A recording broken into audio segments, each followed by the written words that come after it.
Right, sword right. Right, sword right. On your marks. Sit.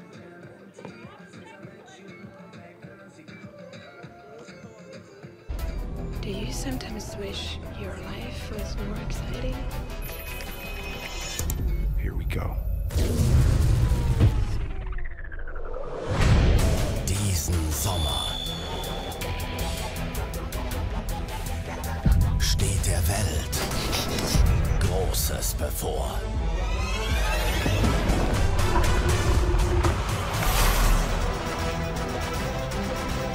Der Allianz Tag des Kinos. Am 3. September nur 5 Franken pro Ticket.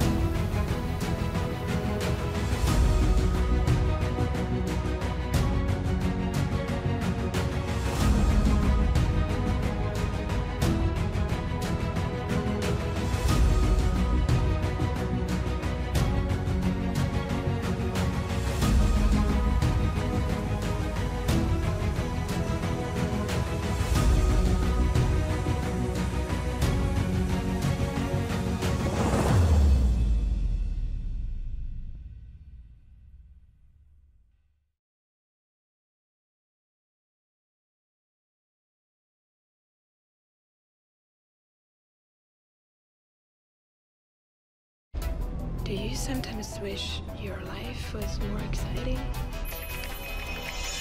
Here we go. Diesen Sommer steht der Welt Großes bevor.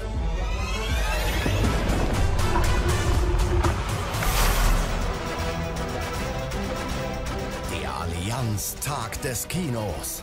Am 3. September nur 5 Franken pro Ticket.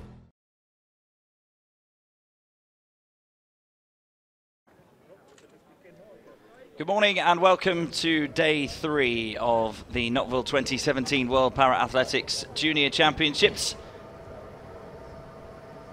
It's a cloudy morning here in Switzerland for the 3rd day of action, witnessing some of the best young talent in world para-athletics. We've got field events starting for you very shortly. We've got the men's discus F35 to 38 in the under-18s and under-20s age group. The athletes just being readied for their early morning start. First on the track this morning, we'll start the racing at 9:40 with the 800 metres. Another packed schedule for it. www.nottwil2017.ch. You can find all the details on there as to what's to come. 2 sessions today, 2 sessions tomorrow, so still plenty of action to come. We had a world record in the previous session, and Tandu Malango of South Africa breaking the world record in the 100 metres on his way to bagging his 3rd gold of these championships. So more of the same today, please.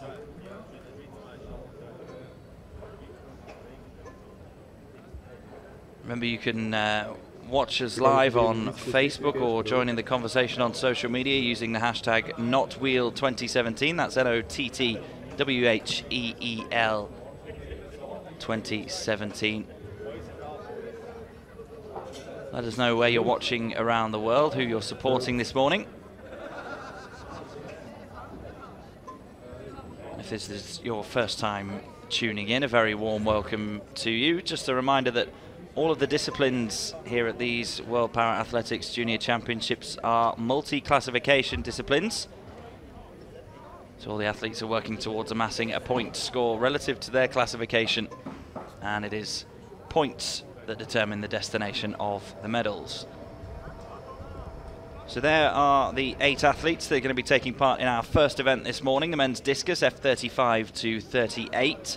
The 2 age groups, under 18s and under 20s, that's youth and junior, competing alongside each other, but of course 4 separate age group medals. We've got 4 in the under 18s age group and 4 in the under 20s. So 8 men into 6 medals. 1 under 18 and 1 under 20 will miss out.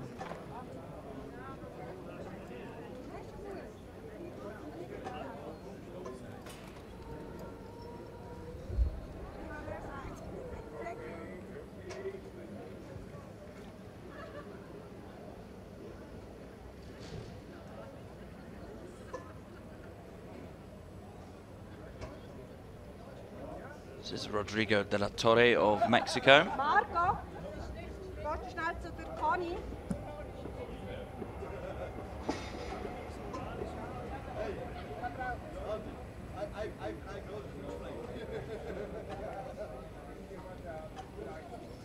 Just going through the final stages of their preparations and warm-ups at the moment.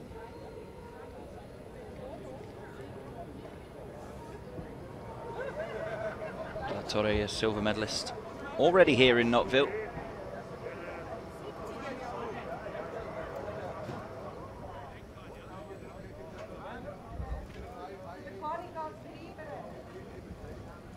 That's Kaczmarczyk, a very cool customer with his hat on backwards. Just missed out on a medal in the shot put, did Matej Kaczmarczyk, so we'll be hoping to go one better in this discus event. Also, wenn der Display dort oben ist, schaue ich voll in die Sonne rein, Richtung Display.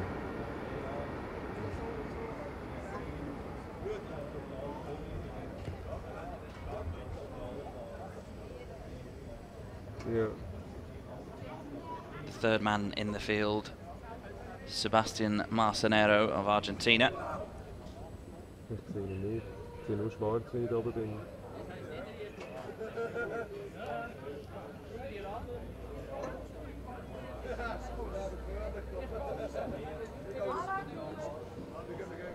And last but not least, Ashkan Chiragi of Iran. He got bronze in the shot put. He's the only F35 athlete in the under-20 competition. The 3 men that have just had a warm-up throw before him are F37 athletes. So De La Torre, Kaczmarczyk and Marcenero will compete directly against each other. Ashkan Chiragi trying to gain as many points as possible in the F35 classification.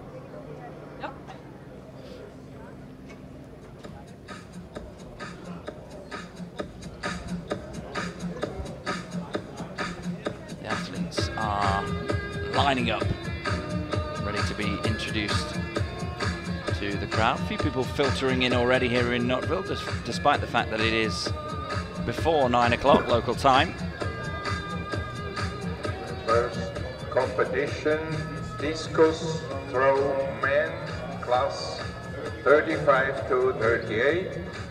Presentation of the athletes. There they are, starting in the under 18 age group. From Germany. That's Lucas Schweckheimer.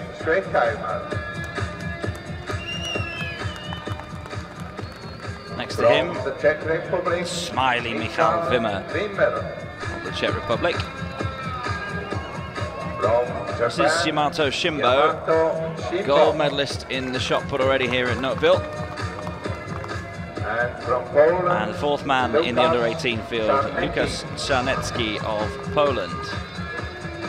And the athletes under 20. We've just seen these men warming up in the under 20 age group. This is Rodrigo de la Torre, Mexico. Matej Kaczmarczyk of Croatia. Customary kiss of the badge. Been very popular at the lineup. That's Sebastian Marcenero of Argentina. And that is Ashkan Chiragi from Iran.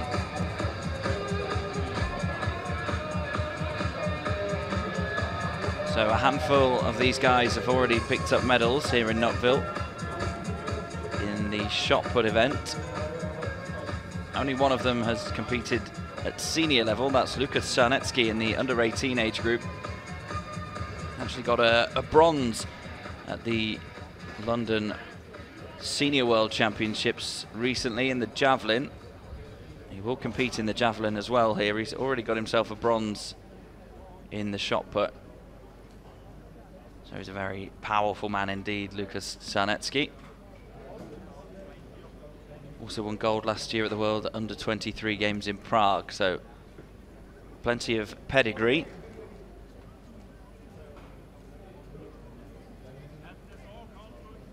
Although you'd have to say that javelin is probably his strongest suit.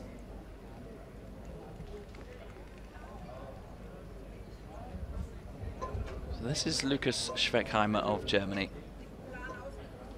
He's competed over the 200 meters and shot put already here in Nottwil.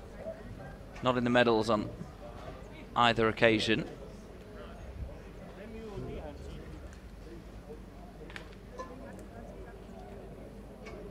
You can see the sky is fairly grey this morning. Patches of blue sky threatening to take over. It's a fairly cool start to proceedings here in Nottwil.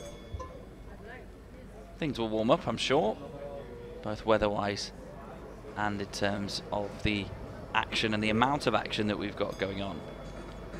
Because there will be some men's shot put starting in a few moments. Track events just over half an hour away as well. Looking at the men's discus for now. Let's have a look from right behind Lukas Schweckheimer. Just a half rotation and a very flat delivery. It's 29.75 in the opening round for him.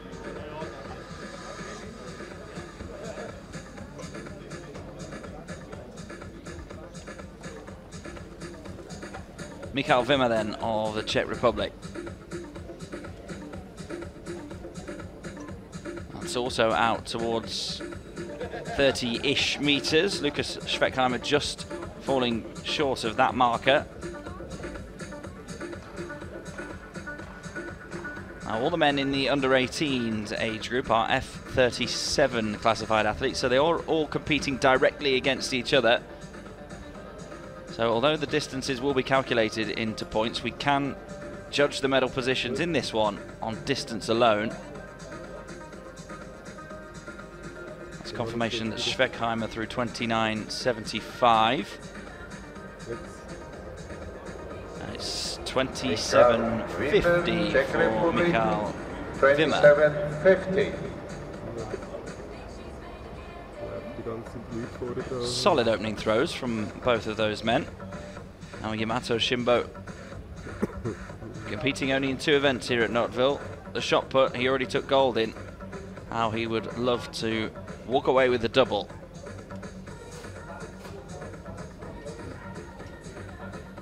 And that is out towards the 40-meter mark there for Shimbo. Trying to lay down a marker and make sure the rest of the field know who's boss.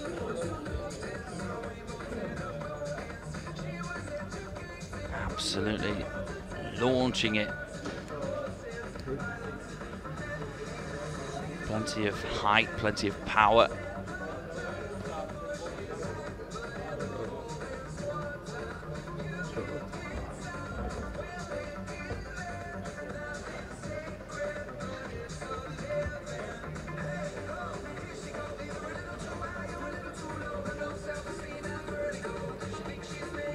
That's Czarnecki, the 4th and final man to go.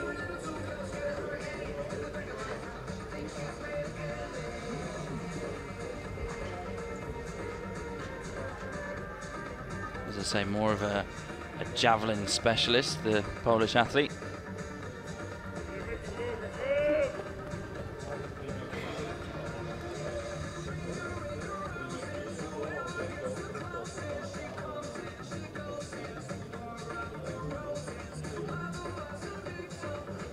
A number of our officials and volunteers that have been working so hard in the build-up to these championships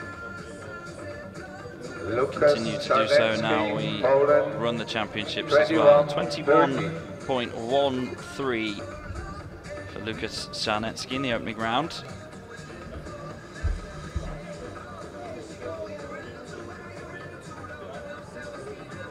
Now we turn our attention to the under-20s age group, round 1.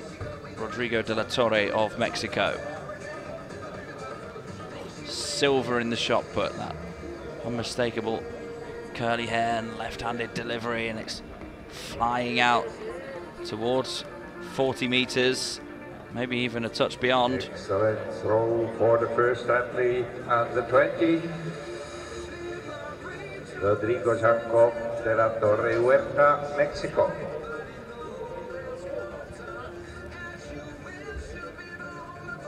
Just keeps his arm tucked into his body before extending it fully before the final rotation.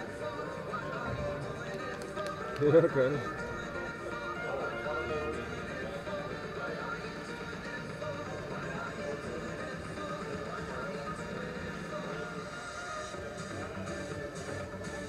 And it's 41 41 meters, 47 centimeters. Very good start indeed for Mexico. Rodrigo de la Torre.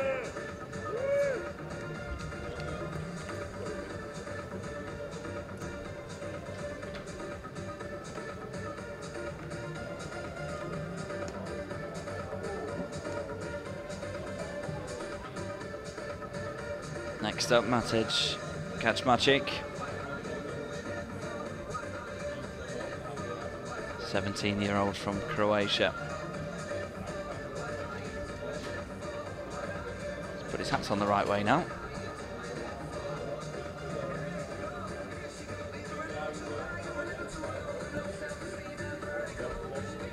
It's out reaching towards 25 meters, but it is given a red flag. Resultat, no? Ah, okay. Just putting his heel out of the circle there, so no throw in round 1 for Matej Kaczmarczyk.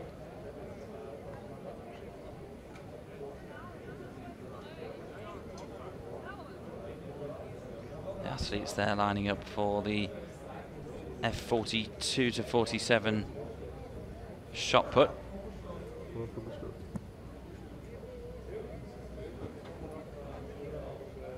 They'll be introduced to the crowd shortly, and to you at home as well.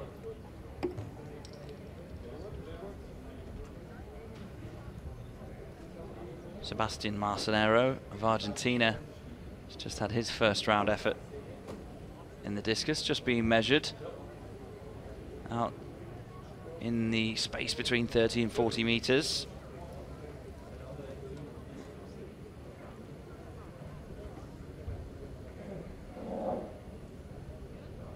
.47, the only throw that's been measured so far in the under-20s. We are in the very early reaches of the discus.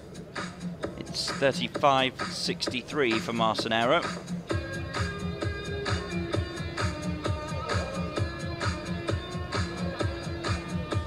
So these are the men competing in the shot put F42 to 47.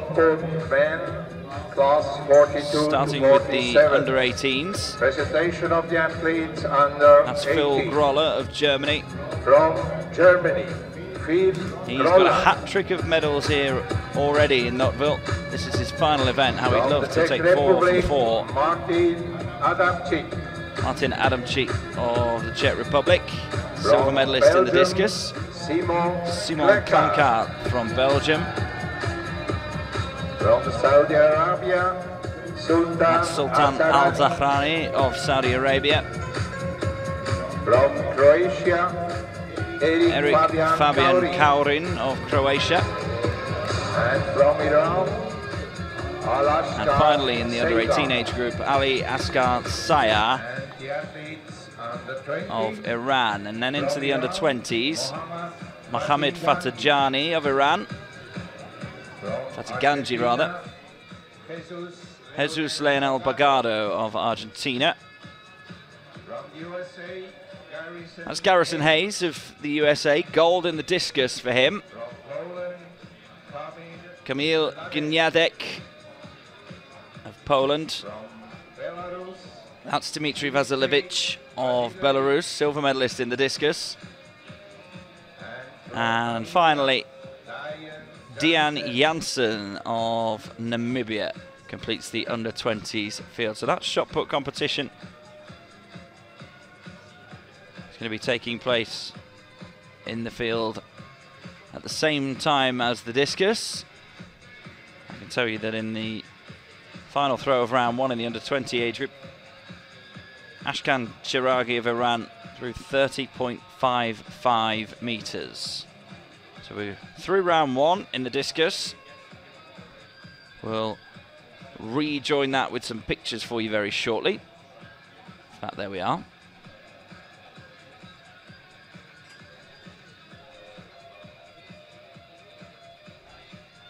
So no throw in round 2 for Lukas Schweckheimer. This is Michael Wimmer. 27.50 was his opening round throw. It's out towards a similar vicinity for Wimmer.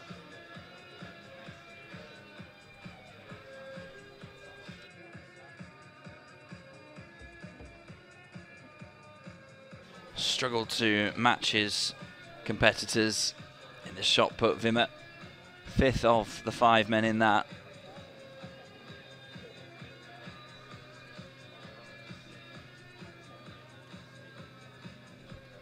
Let's see what he can do. Can he improve on 27.5? Not quite. 26.67 meters for his second round throw.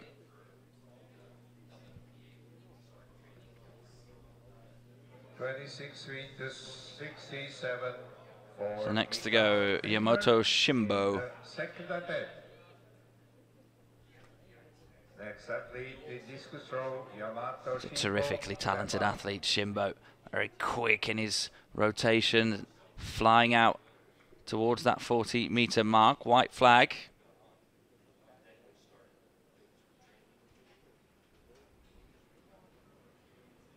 Well, when you consider that the best throws so far for each of the athletes, 29.75, 27.50 and 21.13, one would suggest that Shimbo will put himself in pole position.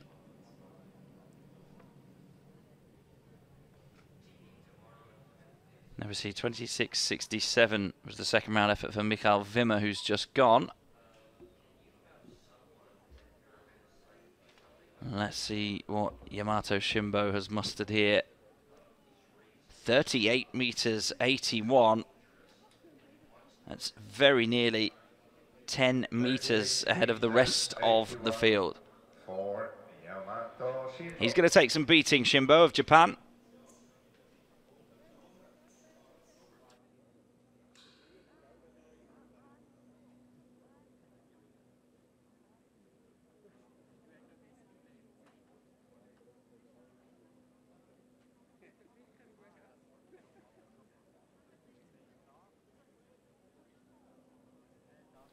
So Lukas Sarnecki now of Poland.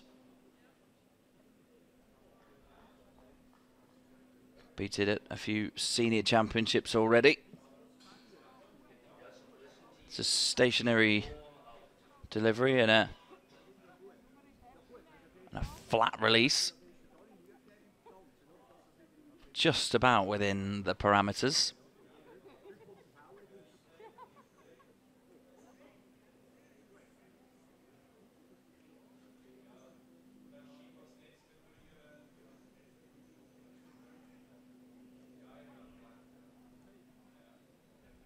Looks like an improvement on 21.13.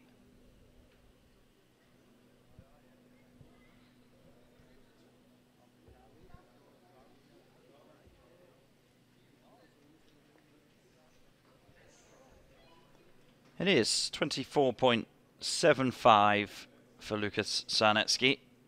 Good improvement of over 3.5 meters.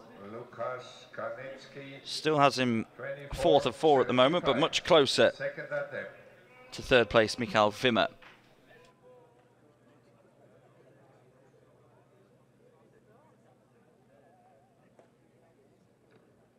Back over to the under-20s. Rodrigo de la Torre, 41.47 in the first round. He's the leader after round 1. That's another very good effort from the Mexican athlete.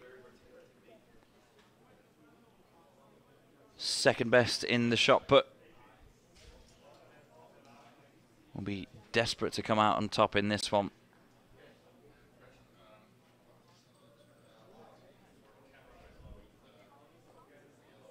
It went, powered its way straight down the middle of the field, not wasting any centimeters by going wide at an angle. Arrow straight. Very good from De La Torre. 39.08 it is. Doesn't quite break the 40-meter barrier with his second throw, but it's still the second best throw in the field. Leading athlete in discus throw with 41.47.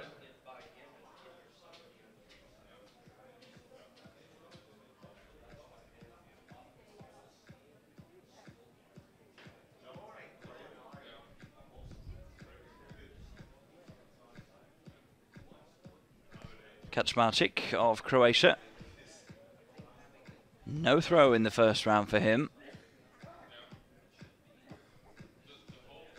It's good this time. 25 in shot put for Sultan Al-Sarani. Third place throw at the moment, 30.55 in terms of distance, that is. That's Ashkan Chiragi who achieved that, but he's an F35 athlete, Chiragi. The three men before him, De La Torre, who we've just seen, Kaczmarczyk now, and Marcenaro, who's to come next, all F37 athletes.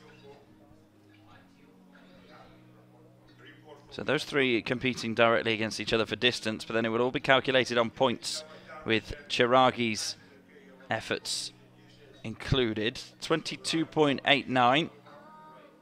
It's a throw on the board for Kaczmarczyk. We'll be hoping for more improvement as this competition progresses.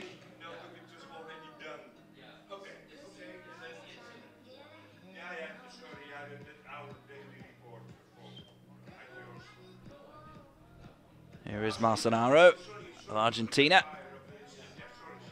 35.63 in the first round. That could well be an improvement. It was fifth of the six athletes that competed in the shot put in this classification.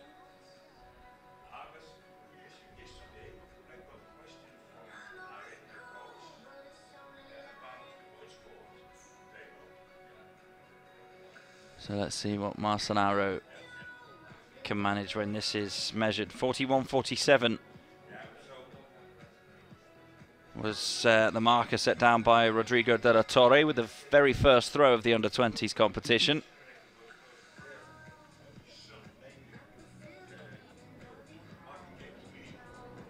It's an improvement for Marcenaro, 36.85. Over a metre further than his first round effort.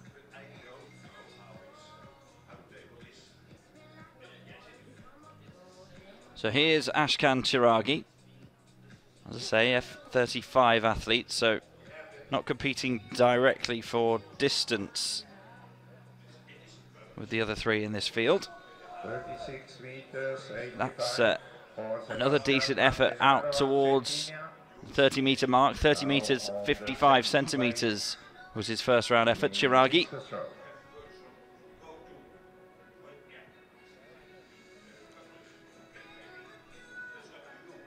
In the F35 classification, shot putters are affected in all limbs and mostly in the legs, and this affects balance.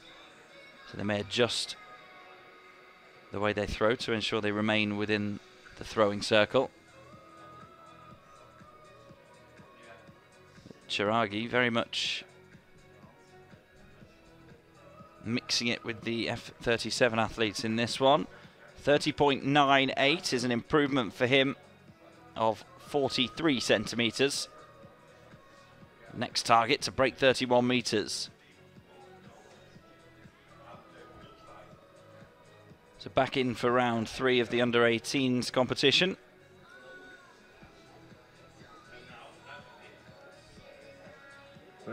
These athletes are all F37, so they are all competing against each other. In the F37 classification, discus throwers have to compensate for asymmetry and throw with their unaffected arm but compensate for imbalance. So Schweckheimer of Germany, 29.75 in the first round and no throw in the second.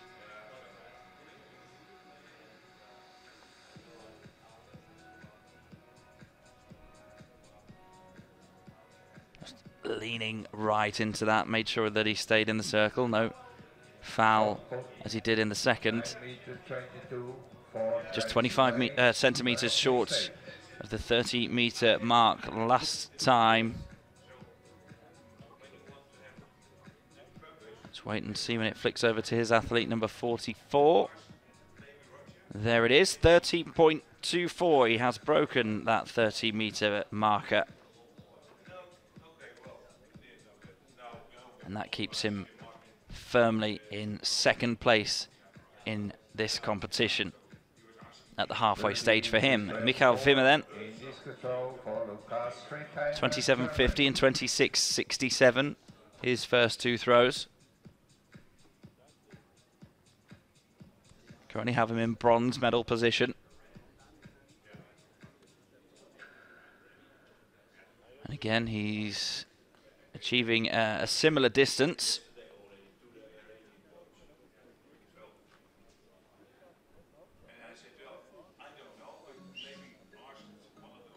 Does need to get out past 30 metres if he's to compete for the top two places. Hasn't done it with this one, but we're hoping to just add some gradual improvement, an inch towards that mark. Not able to do so this time though, 26 metres 49, just short of his second round effort of 26.67. His best remains 27.50 from the first round.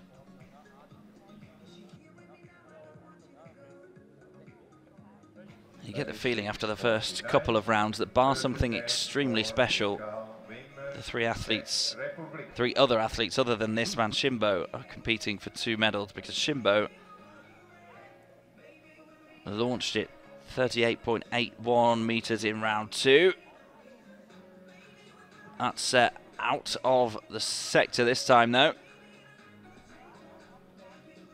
To save anybody the hassle, he walks straight out the front of the circle. So a no throw from Shimbo, but you tell it had plenty of distance behind it if he just releases it a touch earlier. You see just wrapping his right hand around it, over-rotating a fraction of degrees, but just enough to take it outside of the legal boundaries.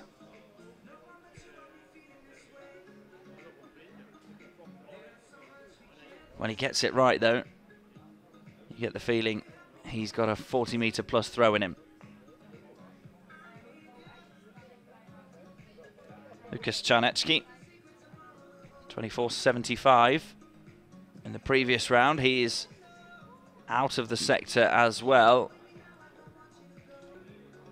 Caused a brief moment of a racing heart there for our official. Did have a discus hit the gazebo on the finish line yesterday. Nobody was hurt, thankfully.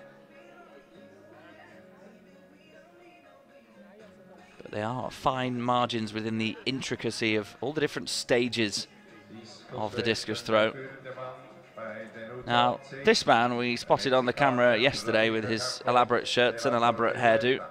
There he is behind the discus cage. He's with Team Mexico. He's got some good footage on that camcorder. This is Rodrigo de la Torre. 41.47, his best throw. But it's red flagged in the circle there by the official. So no throw this time. But again, as with the star man in the under-18 field, Yamato Shimbo, you can tell it's got plenty about it. He's just overcooked it a touch there, tried to push too much power into it, and he's just towed over the line of the circle. So a no throw in round 3 for Rodrigo de la Torre.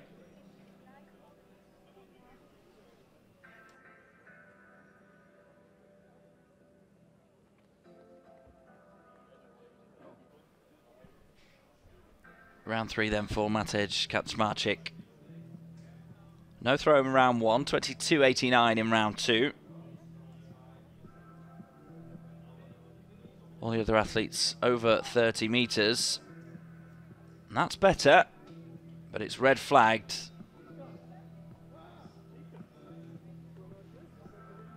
He's seen what he needs to do to be competing for the medal positions. Maybe just try to overdo it.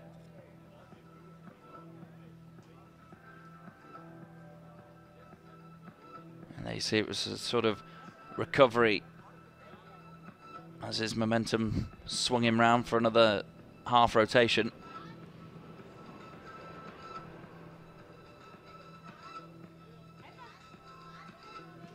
This is Marcenaro, 35.63 in the first round, 36.85 in round 2. A big roar from him, but it's wide over on the right-hand side. And it's also red flag, so round 3 not going well at all for the F37 athletes in this under-20 discus.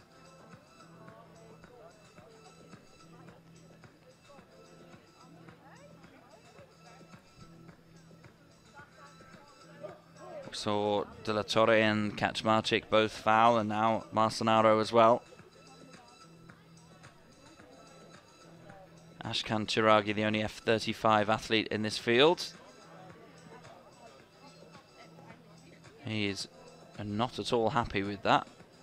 Thought he might step out the front of the circle for a moment and not get it measured. That's not the case. It will still go onto his scorecard, but it's not going to be troubling his best effort, which is 30.98 so far.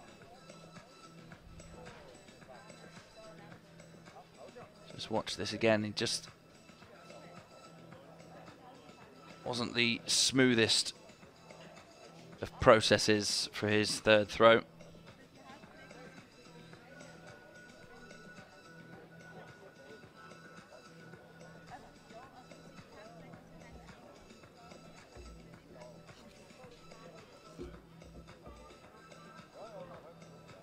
fact, it has rather belatedly had a red flag raised next to it, so no throws for all 4 athletes in round 3 of the under-20s men's discus.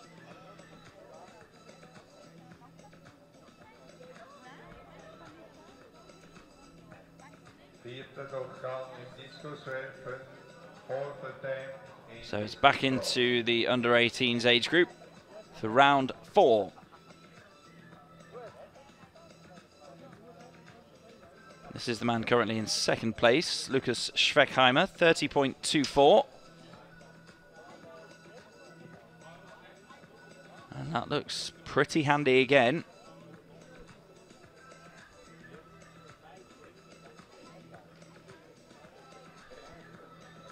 There you see the 30-meter marker, and there you see seemingly past it.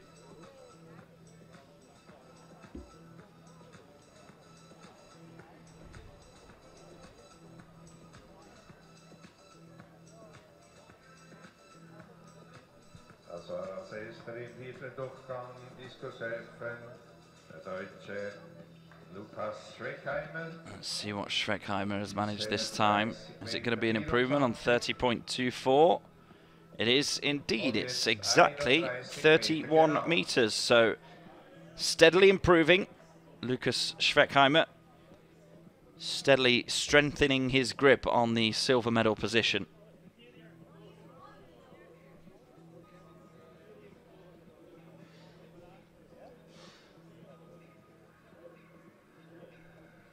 Mikael Wimmer currently occupying the third and final medal position.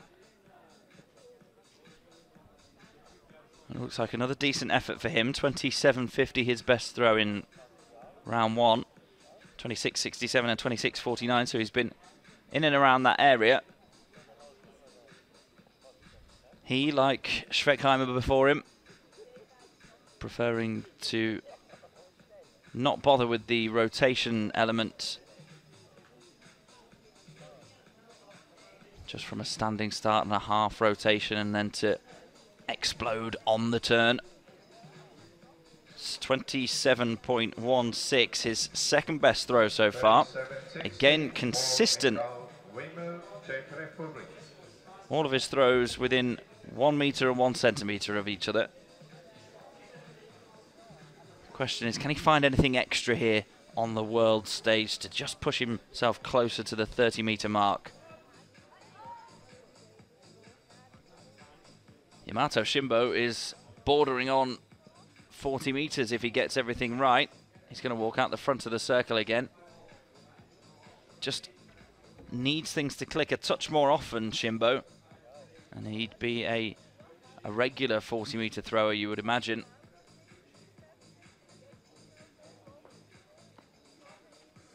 That was a much flatter delivery than we've seen from him previously. Normally sends it soaring high. 38.81 though in round 2.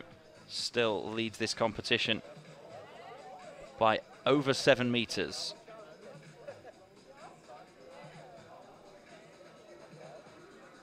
This is Lukas Czarnecki. 24.75 his best. Needs to improve on that by 2 meters 75 to get himself in contention for a medal. I'll tell you what, that is a very good effort indeed from the Polish athlete. Das war eine Steigerung für den Polen Lukas Czarnecki. Wir warten auf das Resultat, aber über 30 Sending it out wide to the left. Thought at first glance that he may have released it a touch early.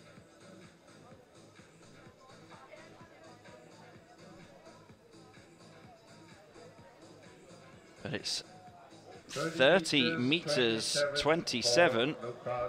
That's a huge improvement for Czarnecki in round 4. And what that does is takes him up into bronze medal position. He's not far behind Schweckheimer, who currently occupies 2nd place. So this is the 4th round effort for Rodrigo de la Torre of Mexico. And it's another very, very accomplished effort indeed. 41.47 is his best effort. Yeah, he likes it. Got similar hairdos, Rodrigo de la Torre and the chap with the camera. But again, it's really well executed by Rodrigo de la Torre.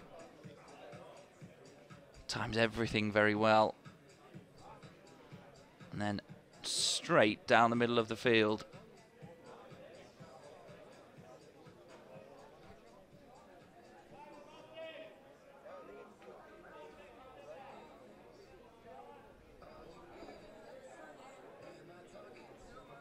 Will he improve on 41.47?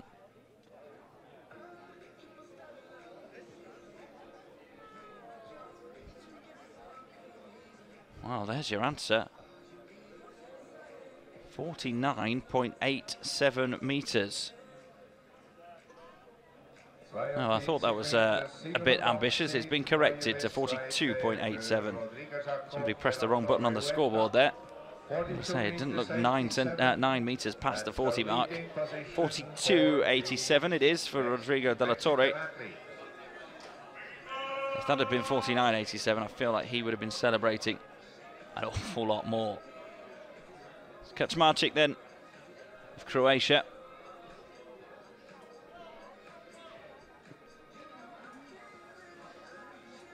That's a good effort for him. He's given a white flag in the circle as well. He's only had one good throw so far, Kaczmarczyk, and that was 22.89. So this will be an improvement for him.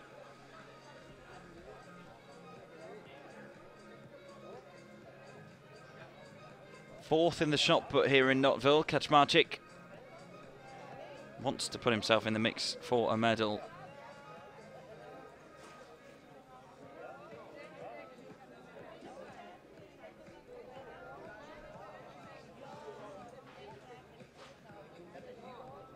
And it's 27.56. Good improvement, 2 throws to go. Does need to be looking to break the 30-meter barrier. At the very least, Kaczmarczyk, if he's to feature in the top 3. Marcenaro then of Argentina, 36.85, his best.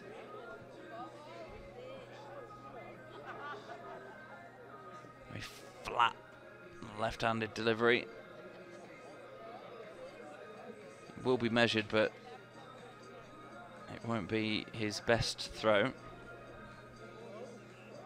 He and the 2 men before him, Kaczmarczyk and De La Torre, F37 athletes, so competing directly against each other for distance. There is one other man in this field to come next, Ashkan Chiragi, who is an F35 athlete. So his distances will be calculated into points in a slightly different way based on his classification. It's the RASA point score system that we're using here in multi-class para-athletics.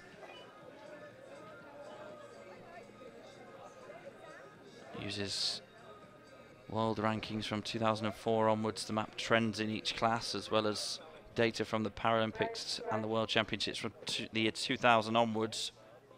So it's a very accurate mathematical formula that's updated every year based on athletes' performances within their classification. It was 31.30 for Sebastian Marcenaro, no improvement for him. Here is Chiragi then, in the F35 classification. Already a medalist here in the shot put. Bronze for him there.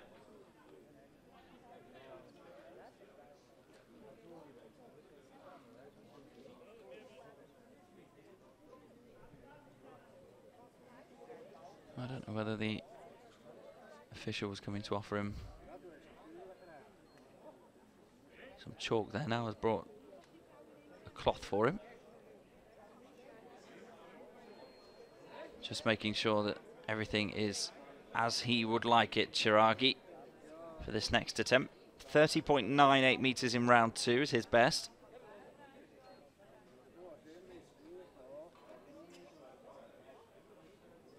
What can he produce this time? Big yelp from him.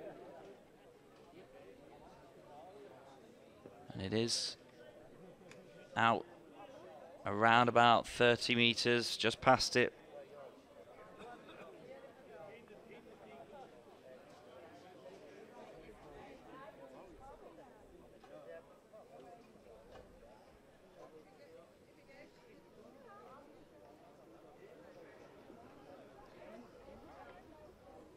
Let's see what he's managed this time.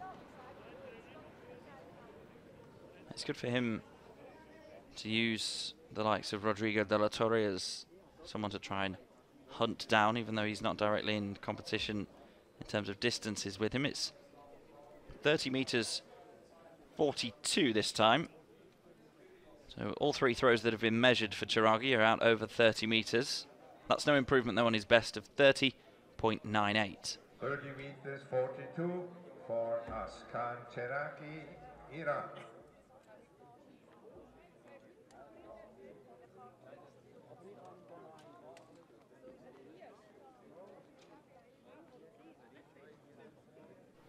Into the penultimate round then of the under-18s men's F35 to 38 discus.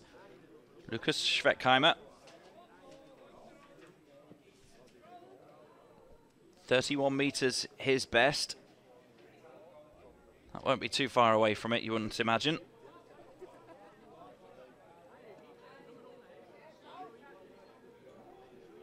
Currently in silver medal spot, but being very closely watched by Lukas Czarnecki. If Michael Wimmer can find an extra couple of meters, he'll be in and around the mix as well.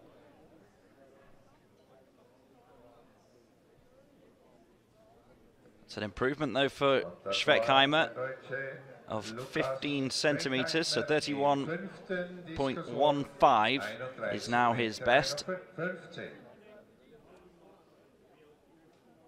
Just pushing that silver medal a touch further away from the two men that are trying to hunt him down.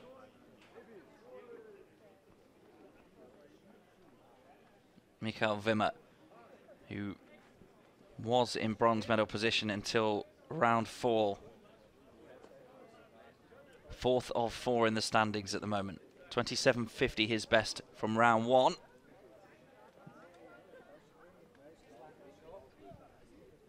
That's a decent effort from Wimmer. 5th out of 5 in the shot put, will be determined to make sure that he's not at the bottom of the leaderboard in this one as well. He's in with a good chance of a medal if that's out towards 30 metres. Does need to break the 30-metre mark to get there. That's the 31.15 that Schweckheimer just managed. 28.18 for Michael Wimmer. It is an improvement on his best effort, but it still sees him sitting in 4th place. 2 meters and 9 centimeters off the medals. Now, can this man Yamato Shimbo get things together in the discus? Keep you updated with it. It's red flagged again though for Shimbo as we go over to the track for our first track event of day 3. It's Ivan Lukashevich in the men's 800 meters, T11 to T13, under 18 age group. Now, as he did yesterday in the 1500 meters, Lukashevich, he'll be flying solo in this one, completing 2 laps of the track here in Nottwil on his own. He won't be on his own though, because as we saw yesterday, the crowd here very supportive all the way round, and there are people lining the barriers around about 3/4 of the track here. The only part over there at the other end where the long jump pit is in the distance there of your shot. It's the only part that's not populated so far.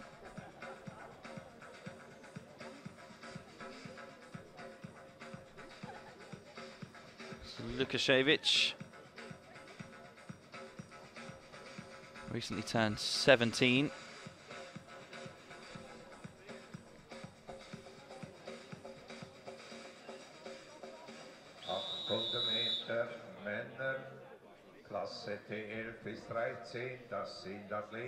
So he's running against himself. It's a personal battle. It's a battle with the clock.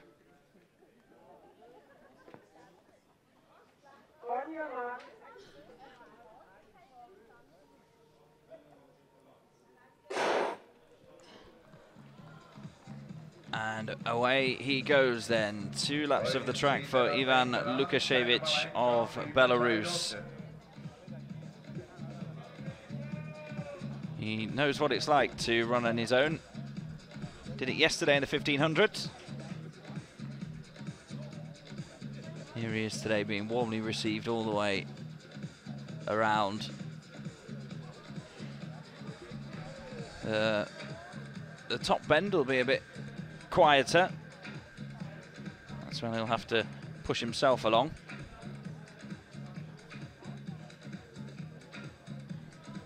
Then as he comes down the home straight and then into the first bend, he will once again, I'm sure, receive warm applause from the crowd here.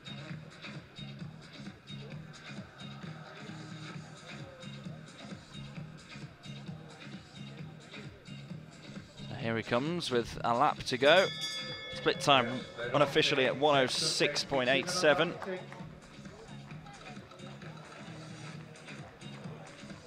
Not a bad 66.87 second lap.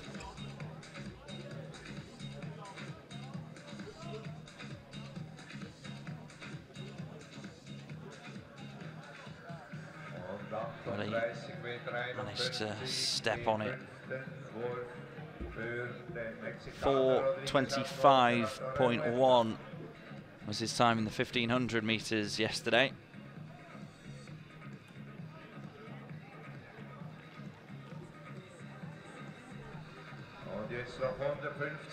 So it's all about the clock for Lukasiewicz, all about preparing in training to come and deliver at a major championships, albeit this not being a medal event, him being the only man, and he's really stepping on it to finish as quickly as he can. And he's going to come across the line in an unofficial time of 2:11.7.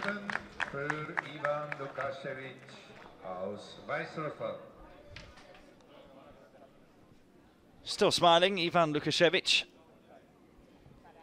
Tough enough to race against other competitors, but can't even begin to imagine how tough it is to run against yourself and against the clock.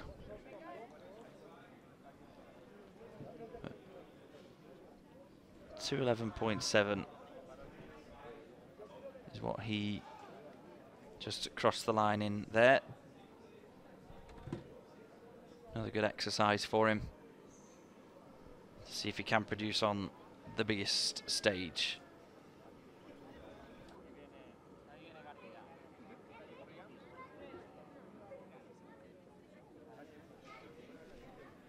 Just got to time your own race, know what you're going out to try and achieve.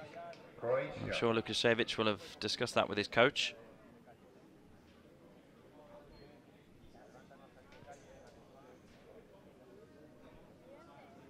So we'll go back to the final reaches of the discus competition that we've been watching this morning.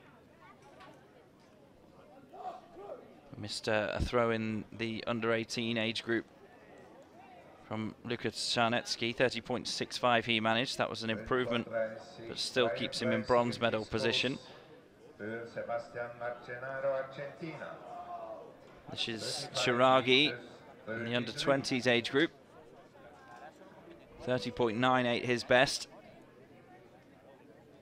Apart from a foul in round 3, he's been consistently over 30 meters, just about.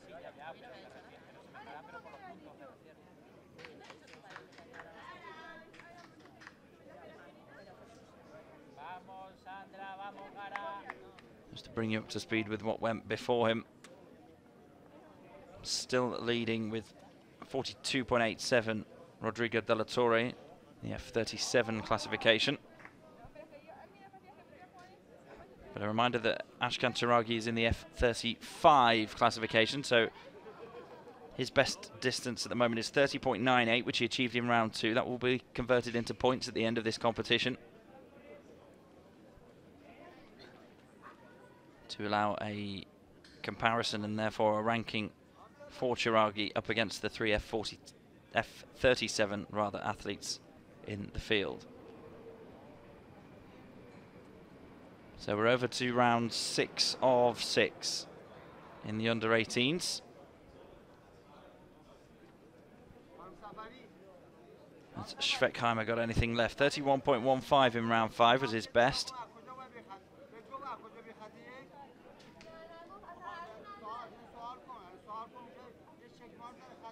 Currently has him in silver medal position.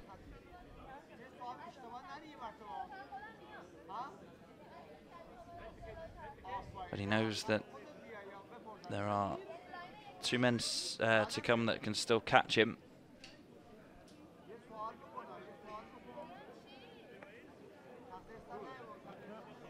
It's 29.91, so it's no improvement for Schweckheimer. He's going to have to sit and wait to see if 31.15 meters is good enough for silver. This man could stop him, but he'd have to get past 30 meters to do so. Michael Wimmer, his best at the moment is 28.18.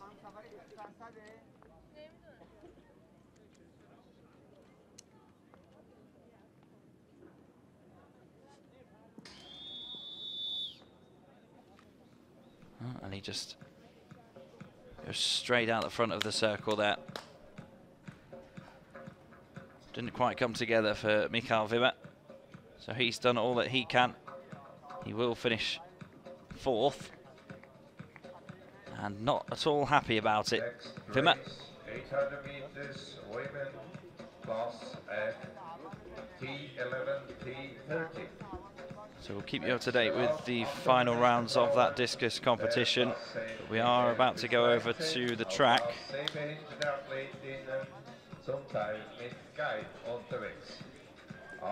So this is Mariangel Martinez Maximiliano.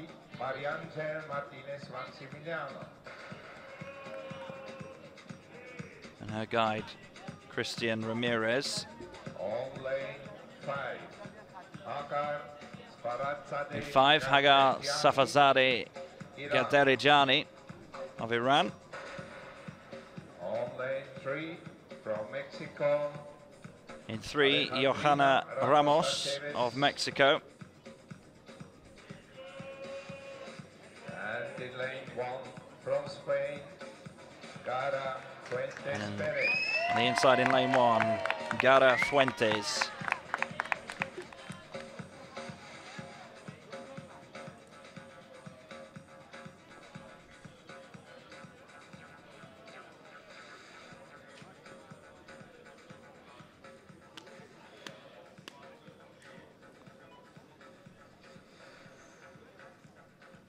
So this is the women's T11 to T13 under 18s 800 meters.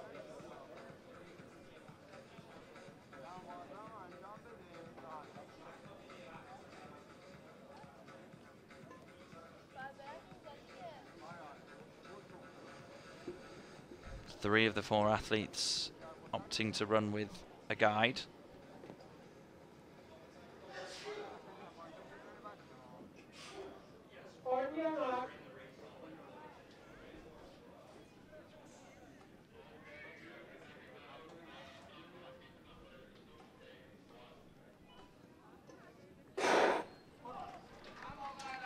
Here we go then with the women's 800 meters, T11 to T13 under 18 age group.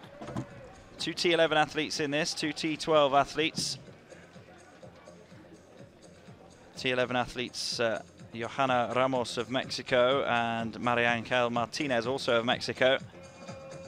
Gara Fuentes and Hagar Safazadeh Gaderijani of Iran are the 2 T12 athletes. It's Safazadeh Gaderijani who's gone out the quickest. You see her in the white top on the left of your picture, opening up a sizable gap already. There's sort of 2 mini battles between 2 T11 and 2 T12 athletes in this one. Of course, all the times will be calculated and then turned into points to determine the order of these 4. But as they come down the home straight for the first time, Safazadeh Gaderijani who leads the way.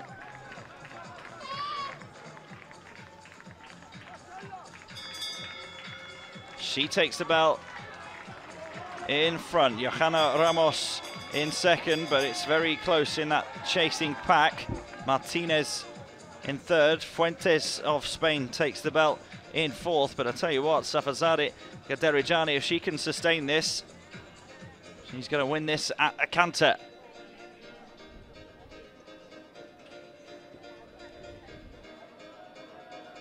The only athlete we've seen so far at these championships, Johanna Ramos, around the 1500 on her own yesterday. Oh, making the way down the back straight. Safazadeh Gaderijani still holds a sizable advantage over the chasing pack, which are all still very close together.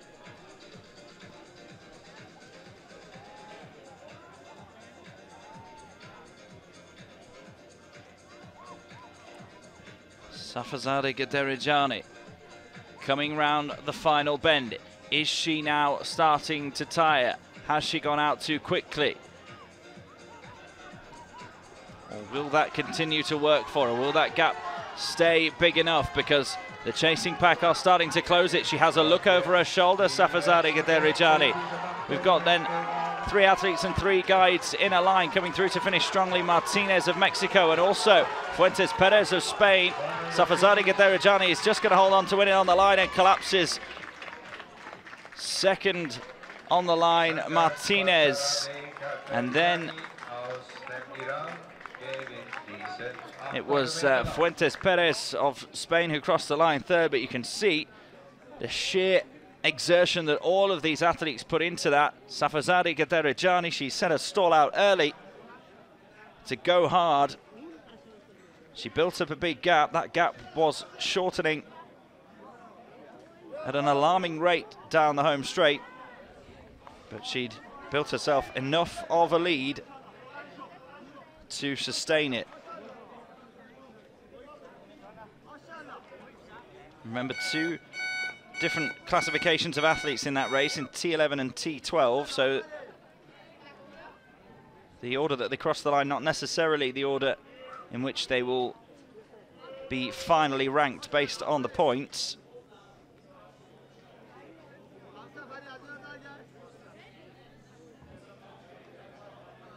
That was a good race because Safazade Gaderajani looked spent.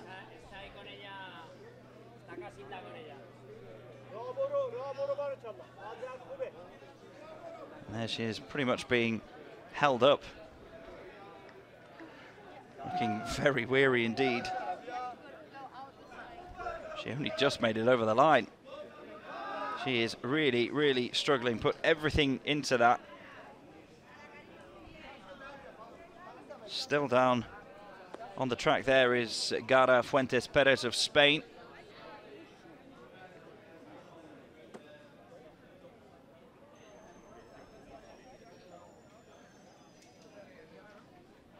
It was a fascinating race, a brutal one as well. It's starting to warm up here in Nottwil.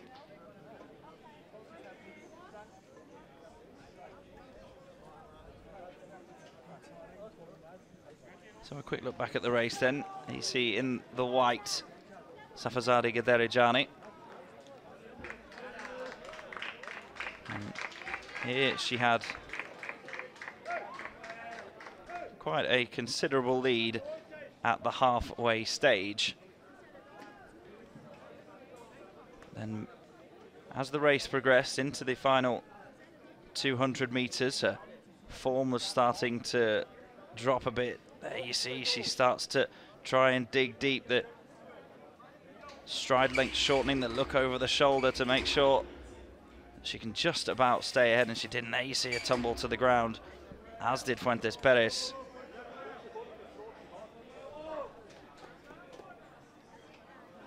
Mariangel Martinez of Mexico was the second to cross the line.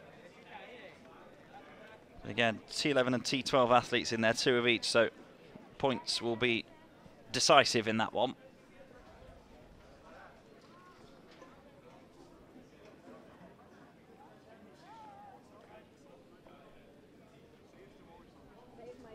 We've got another 800-meter race next on track. The men's T11 to T13 under 20 age group.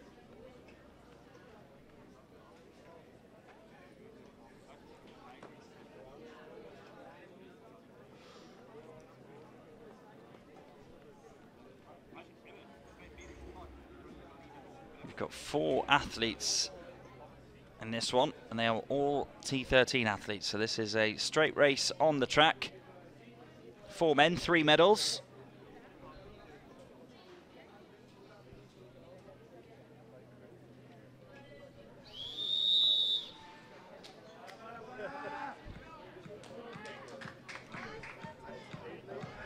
We've seen 3 of these 4 men already in a very intriguing 1500-meter race yesterday. Under 20, class T11 to 30. Nächste Lauf 800 Meter, T11, T13. So they're starting in lane 6, Brandon Walton of the USA. Got silver in the 1500 meters yesterday, Walton. After looking way out of the medals. Only 3 runners in the 1500 yesterday. lane 5. This man was one of them, Nicholas Neri, but when there were only 3 runners, there were only 2 medals available, so he missed out on a medal yesterday in the 1500 metres. Faded badly in the final stages of that race. First time we've seen this man, Samuel de Souza of Brazil. Lots of support from the Brazilian team right in front of my commentary box here. And this man is a World Junior Champion already, Noah Scherf of the USA, who won that 1500 metre race yesterday.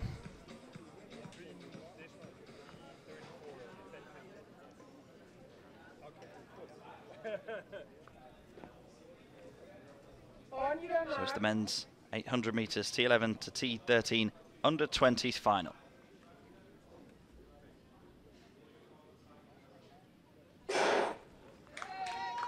And away we go. Now, be interesting to see what tactics the 3 who raced in the 1500 metres yesterday employ here, because it was Noah Scherf that led it out from the off, and Brandon Walton finished really quickly as Nicholas Neri faded. Those 3 know what they're capable of in the 1500. Samuel de Souza, as I say, the first time we've seen him out on the track.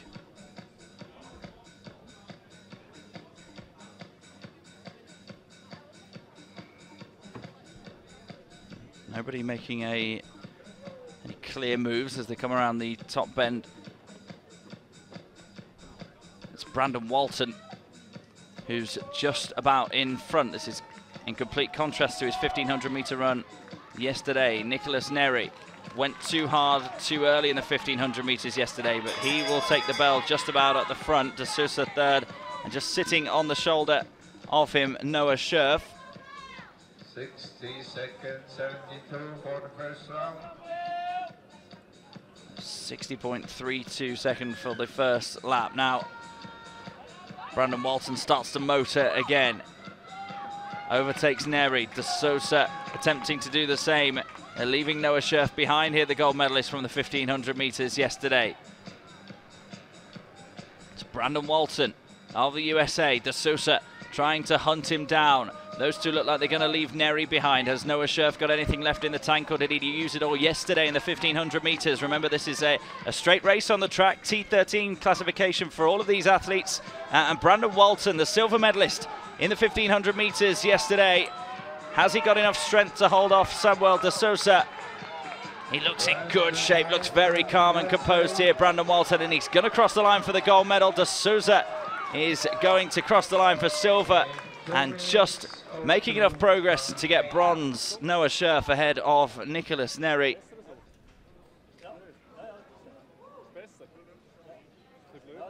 That was a supremely confident run from Brandon Walton.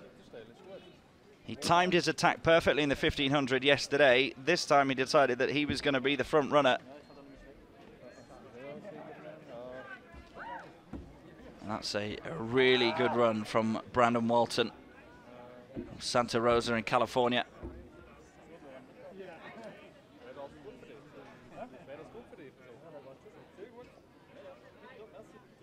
Nicholas Neri of Canada just missing out on a medal again.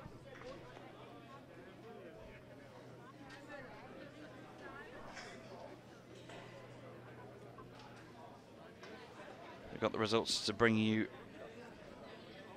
from the women's 800 in just a moment. Let's have a recap of that men's 800 race. Now, there you see on the left of your picture, Brandon Walton. Started on the outside, and then at the break, he was the man that took it up at the front. Nicholas Neri then just moved past him at the 400 metre stage, and then Brandon Walton thought, you know what, I'm going to take this out. And as he came down the home straight, it was him leading, looking good. Souza was struggling in the second place there in the green of Brazil. Walton kept his form right through the line. Souza for second, and Scherf usurping Nicholas Neri into the bronze medal position. Really classy run from Walton, who adds gold in the 800 to silver in the 1500 metres yesterday.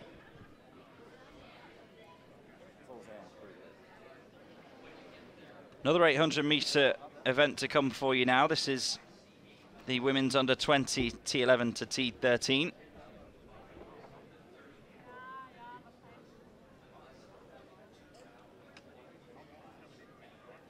And we've only got one runner in this one. It's Adriana Carrillo Vizcarra of Mexico.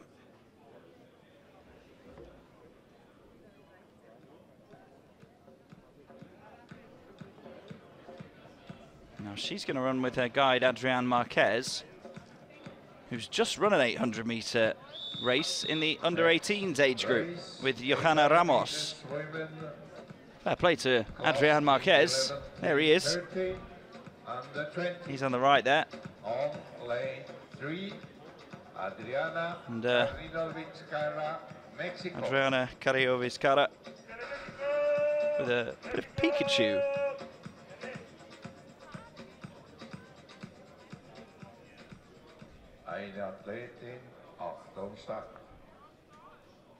Very interesting.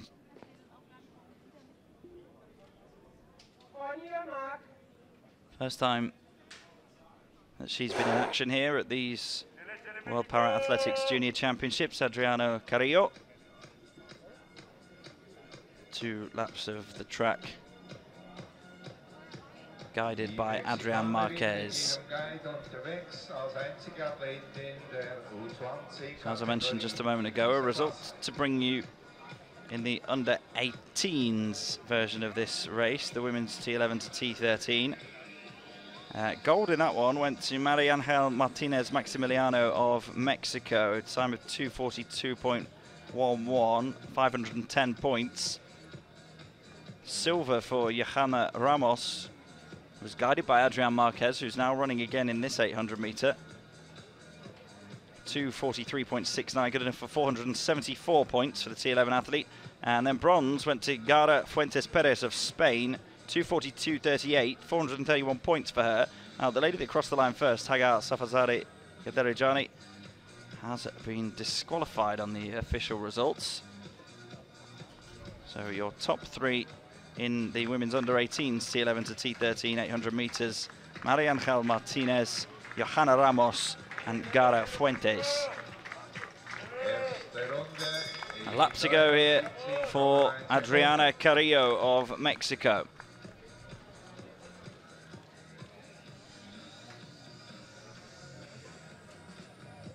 Racing against the clock alongside her guide Adrian Marquez.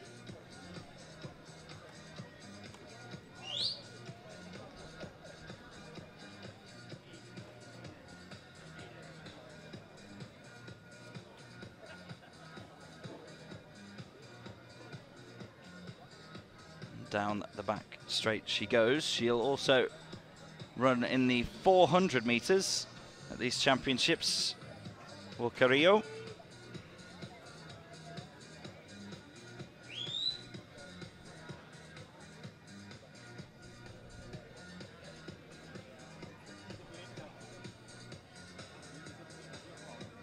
She comes around the top bend with around about 100 meters or so to go. All about the time for her, all about how she can convert training into delivering the best race possible at a major championships, albeit on her own in a non-medal event. In she comes now, well supported by the crowd as ever, to cross the line unofficially in 2:44.02. 2 minutes 44.02. That will be verified. 2:44.02 for Adriana Carrillo Vizcarra.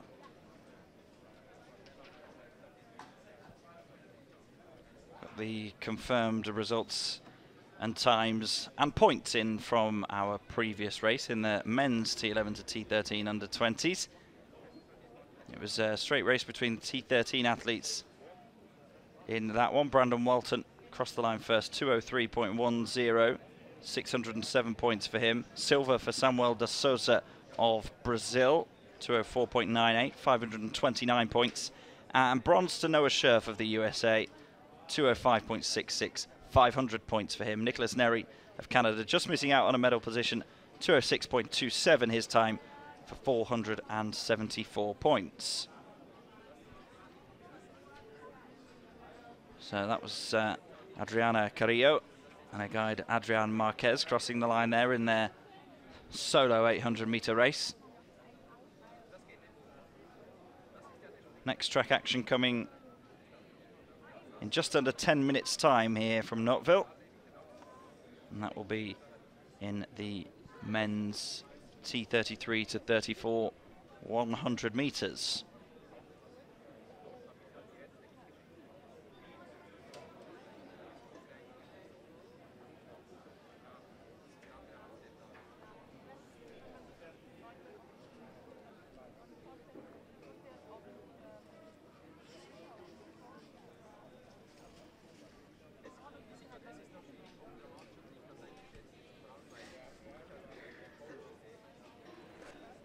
We're into the final rounds of the men's shot put at 42 to 47. Final attempt this for Jesus Leonel Bogado of Argentina.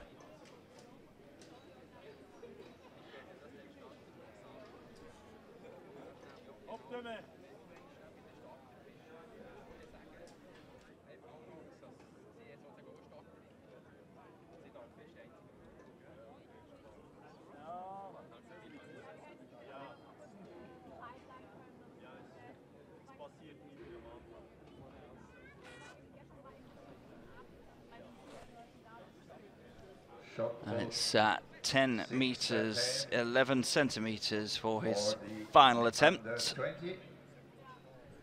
Youth Pan-American champion, Jesus Leonel Bogado. This is Garrison Hayes, F42 athlete from the USA. Got gold in the discus. Also competed in the 100 meters. 10 meters 11 for Jesus Leonel Bogado, Argentina. So final opportunity for Garrison Hayes to show what he can do in this shot put competition. Will also compete in the javelin here in Nottwil. A busy schedule for him.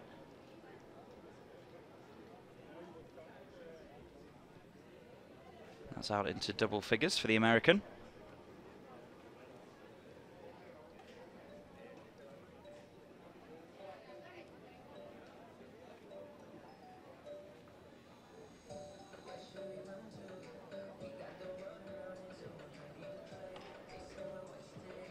Oh, and it's a big celebration for Garrison Hayes. He looks pretty happy with that. 10 meters 95. 10.95 for Garrison Hayes. In his last attempt. Very good last effort. Indeed, celebrated with both arms aloft. This is Kamil Gniadek of Poland.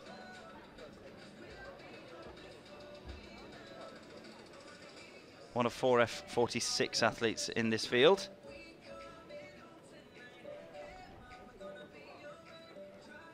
Saw Jesus Leonel Bogado break the 10-meter barrier with his final effort, 10.11 for him. Don't quite think Gniadek's getting out to those sort of distances.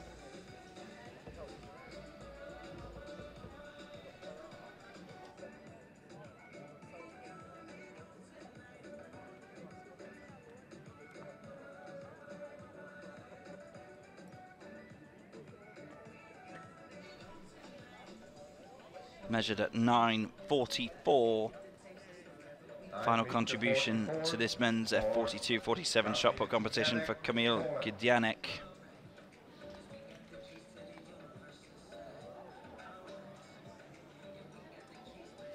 There we see falling agonizingly short of the 10-meter mark. This is Dmitry Vasilievich of Belarus. Got silver in the discus here at Nottwil. He's also an F46 athlete.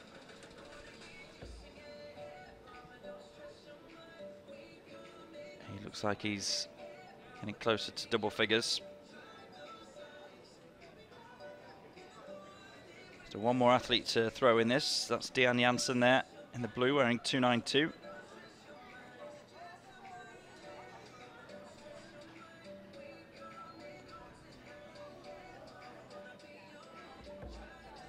Vasiljevic 10:45, his final attempt. Dejan Janssen is the only F44 athlete in this men's shot put, so 3 different classifications, so all these distances as ever.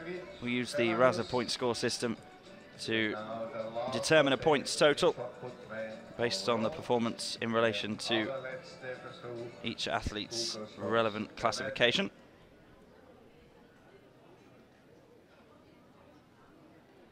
And it's 7:63 for Dejan Janssen in his final round effort. So the men's shot put F42 to 47 is now concluded.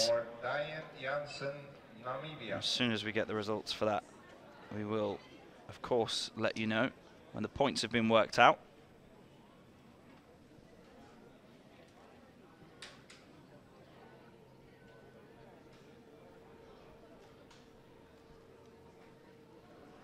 And we're now shortly going to go over to the track once again for the men's T33 to 34 100 meters.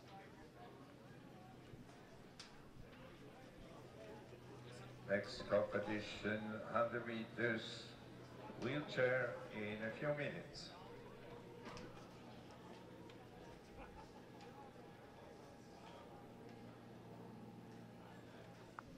Just looking at some more results that are just coming in. Confirmation of the time for Adriana Carrillo of Mexico in that women's under 20 T11 to T13 800 meters. Was confirmed at 2:44.02, which is 466 points for her in that race that she ran alone with her guide Adrian Marquez. That's just confirmation of the time and the points that that indicates. And also a result to bring you in the men's F35 to 38 discus under 18s competition. Gold in that one. Gold again for Yamato Shimbo of Japan. 38 meters 81. It's good enough for 598 points. Silver went to Lukas Czarnecki of Poland.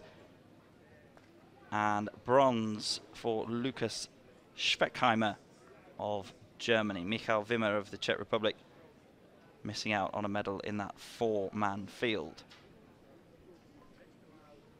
So there we are, up to date with the results.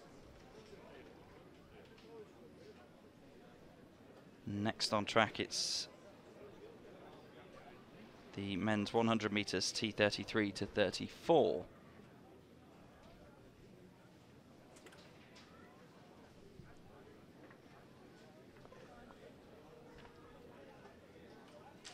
We have 5 athletes in this one.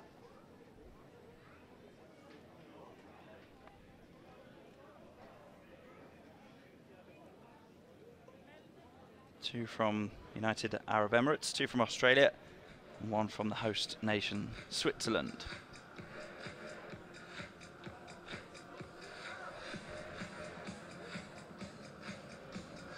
Meters main, class T33-34. So let's meet the athletes then. Under 80, on lane 6, from Australia. Lane 6 is Gregory Luff of Australia, gold medal in the 200 already here in Nottwil. That's Ahmad Nawad of United Arab Emirates, who got silver in that 200 meter race. Nathan Donaldson of Australia. And if we're going down in a descending order, he got bronze in the 200 meters. Andrin Deschwanden then of Switzerland. Well received by the home crowd. And then in lane 2, Humaid Al-Blouchi of the United Arab Emirates. So all 5 of these men raced in the 200 meters. It was Luff, Nawad, Donaldson, Al-Blouchi, Deschwanden in that order in the 200. But no bend to worry about in this.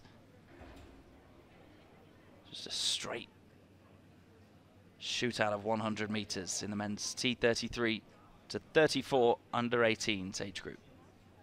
Al-Blouchi in 2, Deschwanden in 3, Donaldson in 4, Nawad in 5, and Luff in lane 6.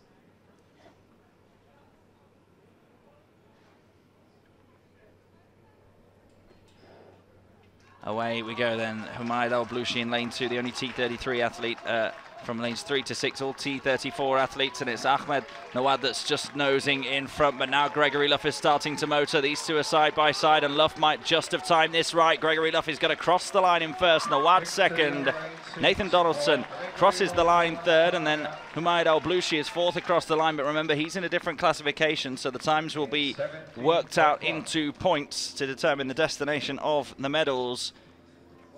But as in the 200 metres, Gregory Luff had enough to beat Ahmed Nawad. And I know that Gregory Luff's grandparents have been watching the live stream. Goodness only knows what time it is in Australia, if that is indeed where they're watching. But I'm pretty sure they'll be pretty happy with that. Still, of course, got to wait to see what points Humaid Al-Blouchi managed to gather in lane 2, but here we go. You see there, just one in from the left. Ahmed Nawad was in front at that stage, and then Luff just really started to push through in the final stages of that race. And it only matters who's in front when you cross the line. Nawad with a yelp of frustration there. He may have thought at one stage of that race that it was his. Not the case. Gregory Luff of Australia has put himself in prime position to be in line for another world title.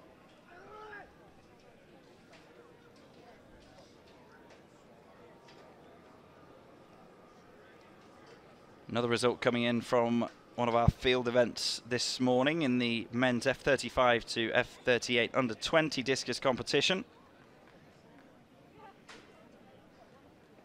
Rodrigo de la Torre of Mexico, 42 meters 87, was absolutely by far and away the best in the field. 741 points for him. Ashkan Chiragi of Iran, the F35 athlete, threw 31.98 for 534 points.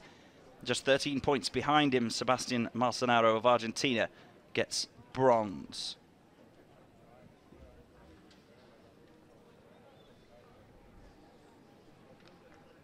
So next on track then, we're into the women's T34 100 meters in the under 18 age group.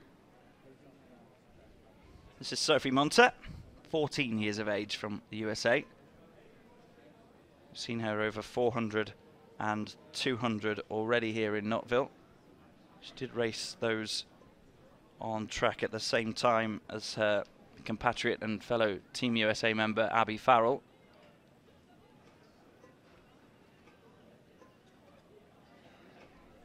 All on her own this time around, so a non-medal event, but once again a chance for Sophie Munter to see what she can do on the world stage. A race against herself, a race against the clock.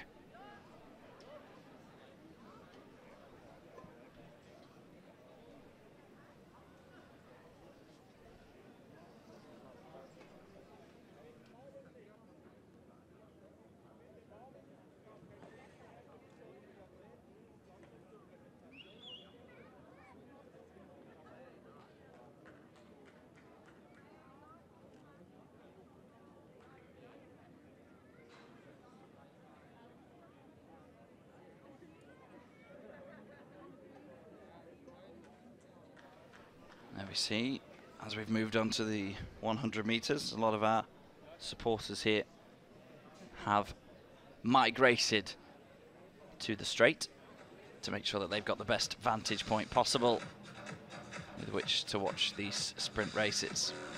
Next race, 100 meters women, T34. So there she is, Sophie Munter. One athlete in lane 3. It's an introduction all of her own. Sophie Munter. And a big smile for the camera as well. Can be quite difficult, these races on your own, nobody to spur you on. But Sophie Munter will do this time and time again in training.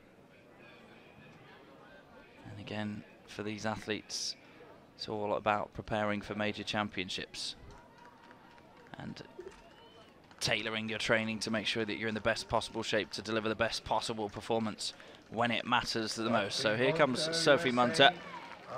Once she gets going, she does build up a terrific amount of momentum. Coming into the final 10 meters or so.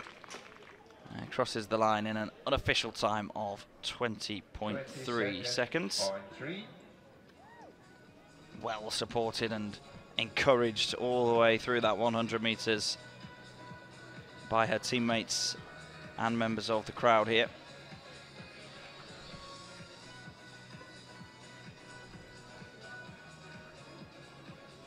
In the T34 classification, racers have neurological impairments, slowing signals from the brain to the body and affecting reaction time at the start and overall coordination. Really have to focus on the pushing pattern to establish an even rhythm. And that looked pretty good for Sophie Munter. In the 200 and the 400, she had her fellow American Abby Farrell to chase down. This time it was all about producing the quickest time over 100 meters. 20.3 seconds, as I say, the unofficial time there for Sophie Munter. And we'll be back for more 100-meter racing very shortly here from Nottwil.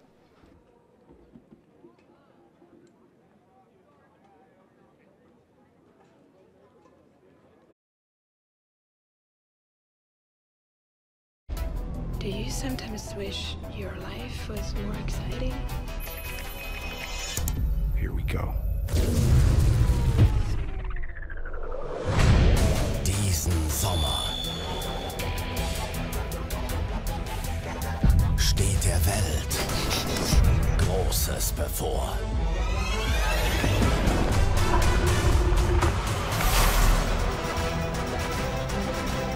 Der Allianz Tag des Kinos.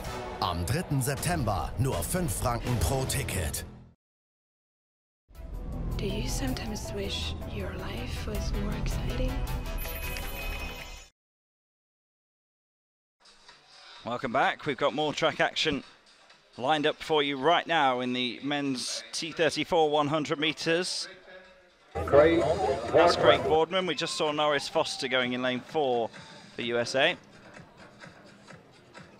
These two went head-to-head yesterday in the 200 meters. It was a very quick race indeed, and it was won by Craig Boardman of Great Britain in lane 3. Norris Foster was not an awful long way behind him. And these two will compete directly against each other for only a gold medal. Away we go then. Who's the quicker over the shortest of the sprints? Boardman won the 200, and it's Boardman who's got going much quicker here, and he continues to pull away from Norris Foster. This is a terrific display from Craig Boardman of Great Britain. He's going to cross the line to beat Foster again for another gold medal in unofficially 14.8 seconds. Two athletes in the T34 classification, so a direct race for one medal. And celebrations for Craig Boardman of Great Britain. That's his second world title here in Nottwil. The second time that he's come out ahead of Norris Foster. Those two will do battle again in the 400 meters tomorrow. Let's have a look at the start. The first few pushes, it's fairly even. But then the raw power of Craig Boardman began to show through and continued to do so as he crossed the line well ahead of his American opponent. Like that one, Craig Boardman. As I said, their 200-meter race yesterday was very quick. 920 points for Boardman, 27.81 in the 200 meters. That was 14.8 seconds unofficially. Very quick indeed, Boardman. Norris Foster will have one more opportunity to try and beat him in the 400 meters tomorrow.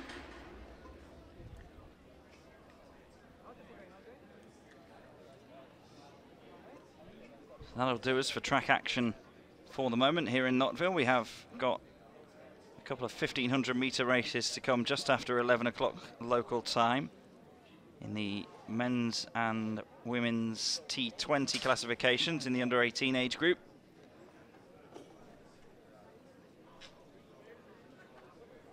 And now we've got a bit of javelin action going on in the field shortly.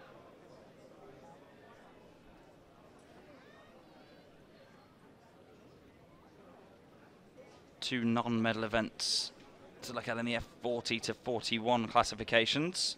Bereits begonnen, pünktlich auf die vorgesehene Zeit von 10:25 Uhr hat das Speerwerfen der Frauen in the women's under 18s age group. Guadalupe Vergara Quezada of Mexico. And in the men's under 20 age group, Egidijus Valčiukas of Lithuania.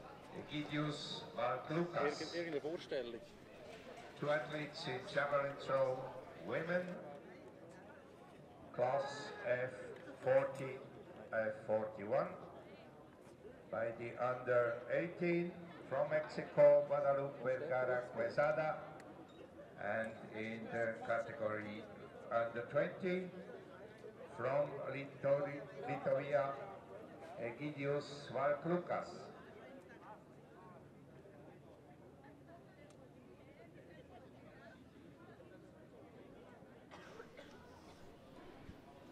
While our officials do their work, we've got some more results to bring you in the F42 to 47 men's shot put. In the under 18 age group, gold in that one.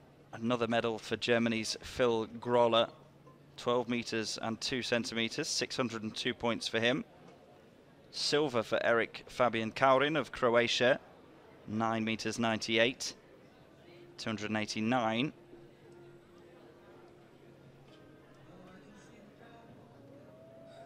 And bronze for Belgium's Simon Klenkart, 974, 255 points. Over to the under 20s age group. 26 meters 37 in javelin throw for Egidijus And Valčiukas. gold in the under 20 F42 to 47 went to Garrison Hayes of the United States of America, 1095 for the F42 athlete, 498 points. Dmitry Vasilievich of Belarus was the silver medalist, 10 meters 81, 416 points in the F46 classification.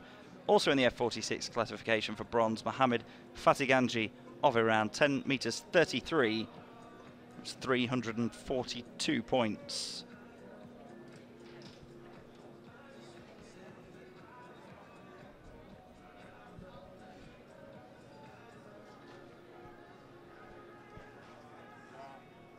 So there we are, up to date with the results. 22 in javelin throw for the under 18 athlete.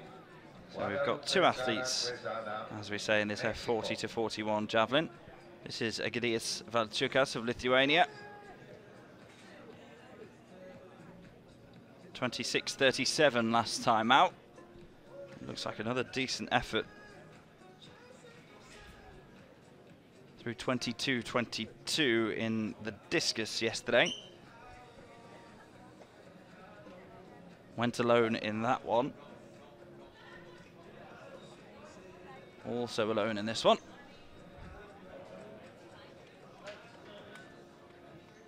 And there we see really working hard, hopping on his right foot to make sure that he doesn't get anywhere near that line.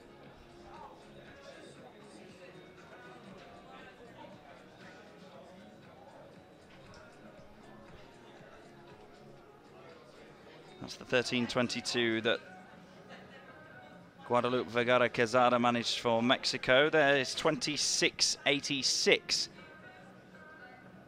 for Valčiukas.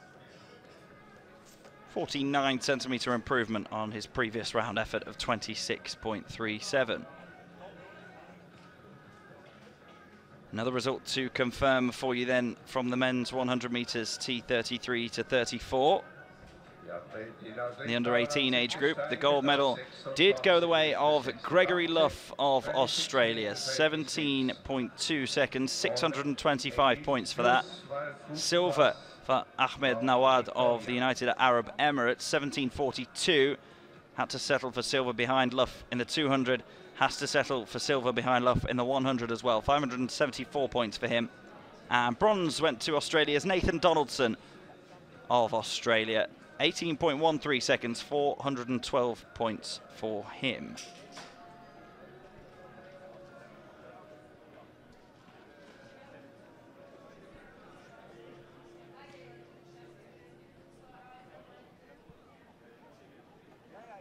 That's 15.60 then for Guadalupe Vergara Quezada in the javelin.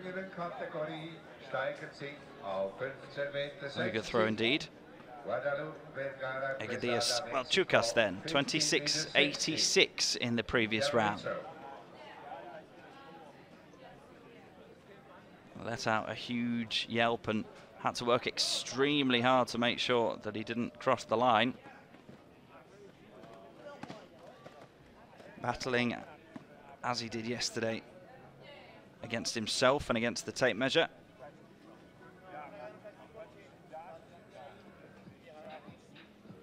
Can he go past 26.86? It's a fairly steady beginning to his run up until he explodes and tries to carry as much momentum as possible towards the line.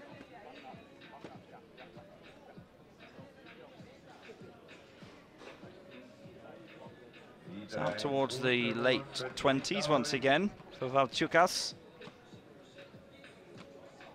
You see again just how much he's putting into that. And I have to say that yesterday in the discus he never looked happy with anything that he produced. So I won't read too much into his reactions.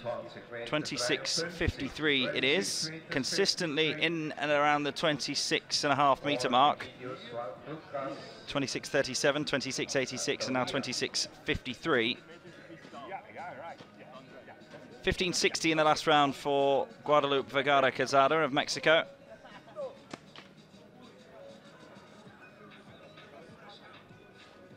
And that one won't be measured for the 16-year-old.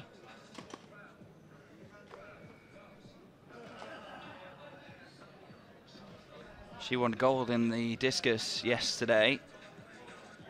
18 meters 20 in that, 332 points.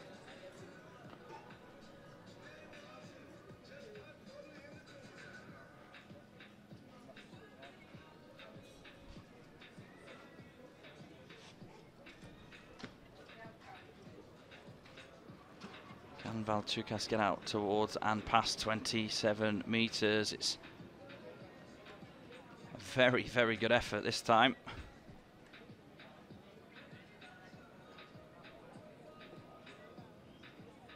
Again, not giving an awful lot away from his reaction.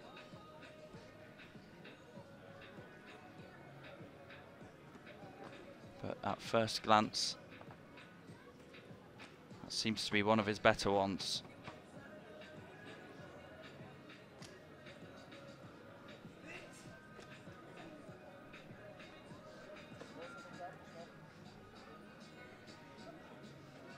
It is indeed 28.35 that's measured at. So his three previous throws in 26-meter territory. 28.35 for Egidijus Valchukas. Now Guadalupe Vergara Quezada. Once again, yesterday had a competitor for a medal. This is a non-medal event, just a chance for her to see what shape she's in the javelin.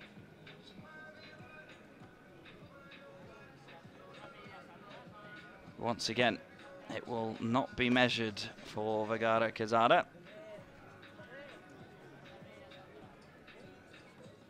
15.60 her best so far.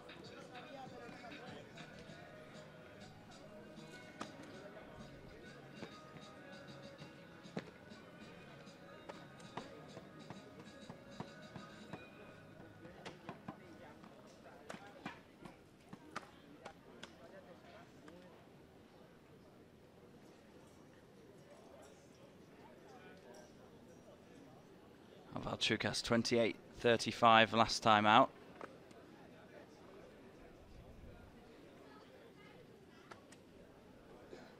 Not going to trouble it this time.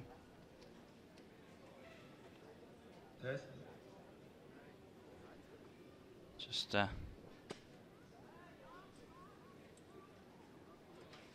didn't quite come together as his previous few throws did. It's been given confirmation of the time in the women's T33 to 34 under 18 age group. Sophie Munter, the only athlete in that 100-meter race, 20.45 seconds, 491 points for her. Here in the javelin, 25.54. Certainly still not a bad effort for Valchukas. Final effort then for Vergara of Mexico.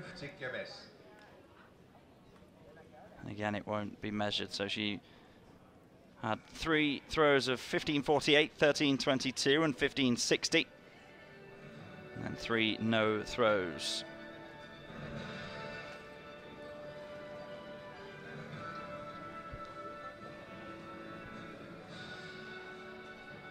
Final throw to come then for Egidius Valchukas of Lithuania. 28.35, his best.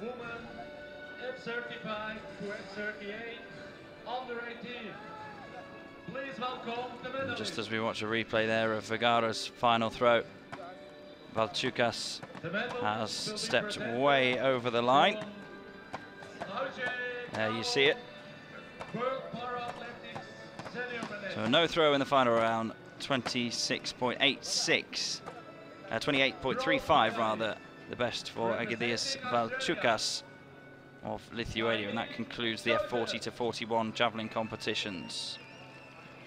You see, he was just trying to see how much more he could get out of himself, and was always overcooking it.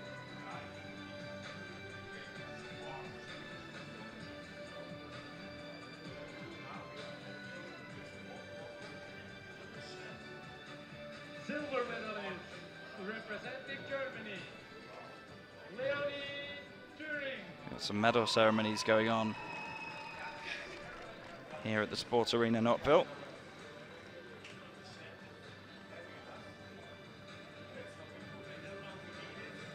This is in the long jump. That's Leonie Düring of Germany, silver medal for her. Kaylin Joseph of Australia has just received her bronze medal. And it was gold for Annegret Schneider of Germany in the women's F35 to 38 long jump.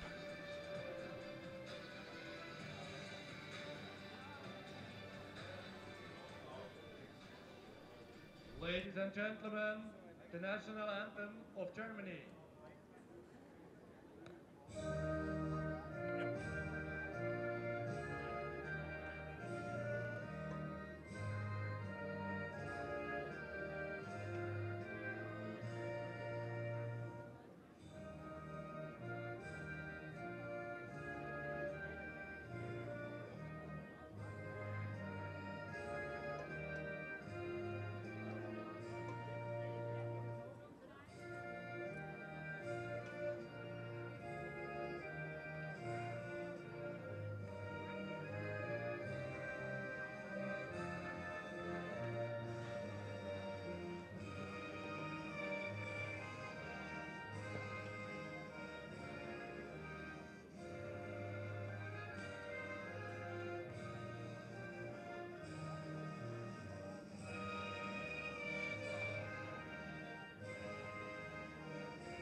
Gold for Schneider, silver for Düring, bronze for Joseph.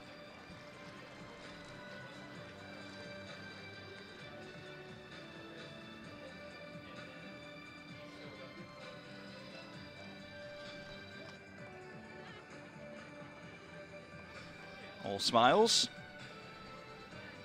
The sunflowers as well.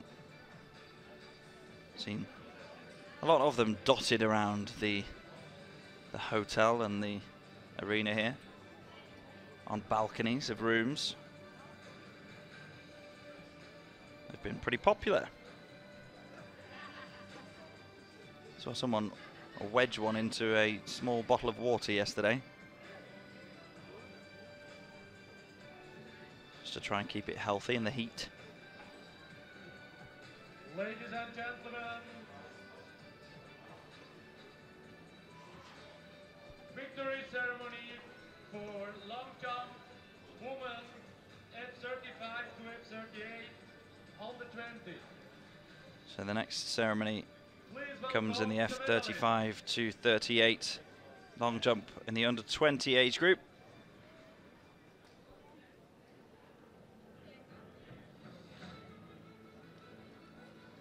gold medalist. Just one athlete in this Great Britain, from Great Britain, Amy Carr. Amy Carr. She went head-to-head with Germany's Vanessa Braun for a gold medal and a gold medal only. And it was Amy Carr that emerged victorious.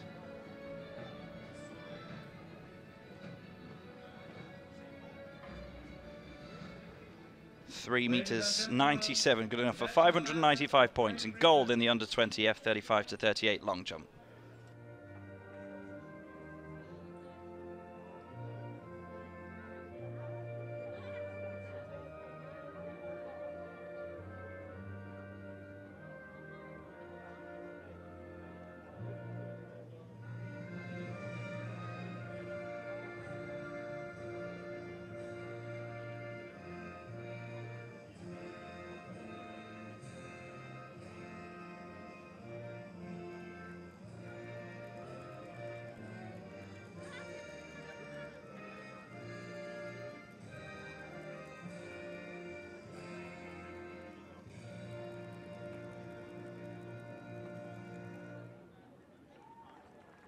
Gold for Amy Carr of Great Britain in the women's F35 to 38 under 20s long jump. And just while we're between ceremonies here, another result to bring you, or rather a confirmation of the times in the men's 100 meters T33 to 34 under 20s age group. It was a straight shootout between Craig Boardman of Great Britain and Norris Foster of the USA, both T34 athletes. Craig Boardman crossing the line first in 15.25 seconds, 991 points and a European record for Craig Boardman, so a really, really quick time in the 100 meters. Norris Foster in second. No medal for him as it was only a two-man race, but still a very, very quick time, 16:35, 808 points. But a European record in the men's T33 to 34 100 meters for Craig Boardman. Silver medalist, representing Islamic Republic of Iran, Mohammedanda Bekrechaye.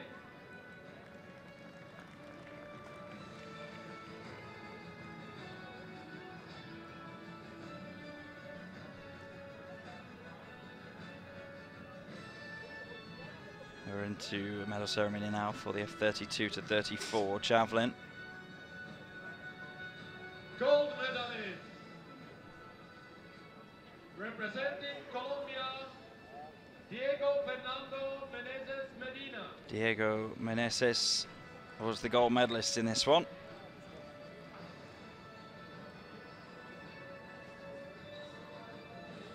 Ladies and gentlemen, the national anthem of Colombia. And the national anthem of Colombia will sound despite Diego Meneses not being present.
Ladies and gentlemen, the World Junior Championship. That was the medal ceremony for the men's F32 to 34 under 20s javelin. Diego Meneses of Colombia, not there to collect his gold medal. The Colombian national anthem sounds anyway. Very good result for him, 33.76 meters in that event yesterday evening, 892 points. Silver for Mohamed Taha Begrazai of Iran, who was here to collect his silver medal. He beat his compatriot Moin Rezai to that silver medal. Only 3 men competing, so only 2 medals available. Begrazai gets the bragging rights and a silver medal for his troubles.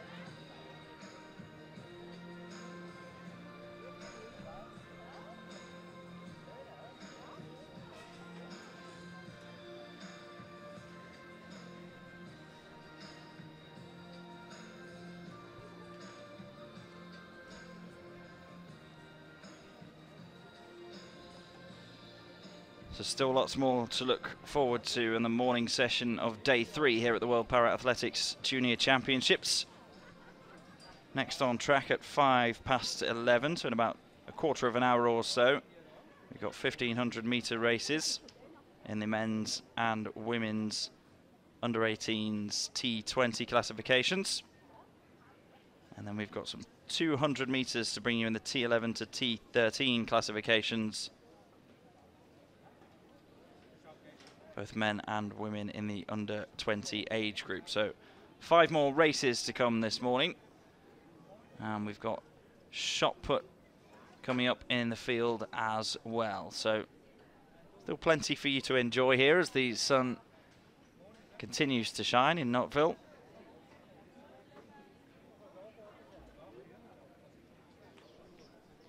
And we'll be back with more action in a few moments' time.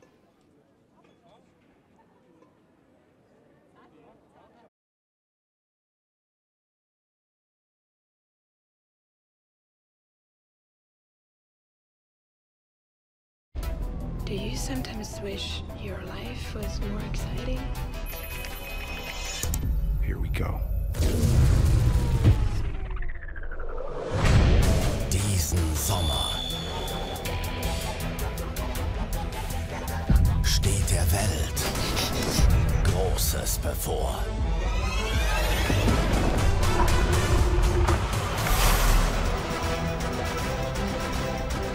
Allianz Tag des Kinos. Am 3. September nur 5 Franken pro Ticket.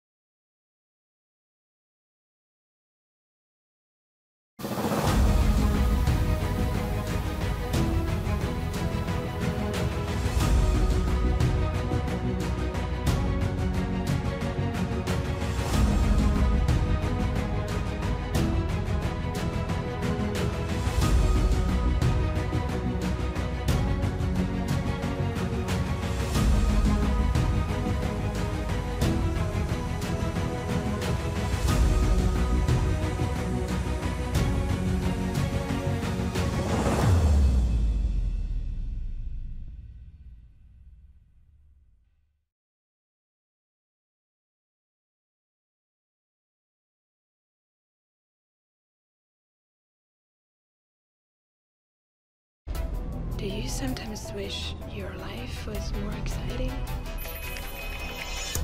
Here we go.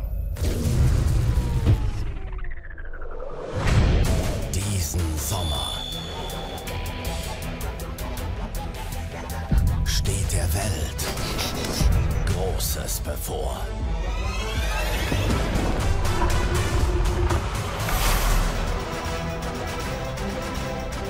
Allianz Tag des Kinos. Am 3. September nur 5 Franken pro Ticket.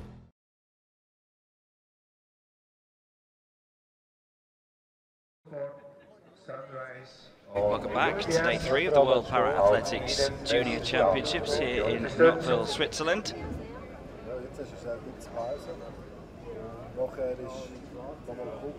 Not far away from our next action on the track and in the field.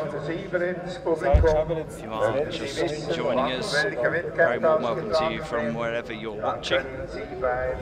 We're on record watch here. We've had a European record this morning in the men's 100 metres T33 to 34 under 20s.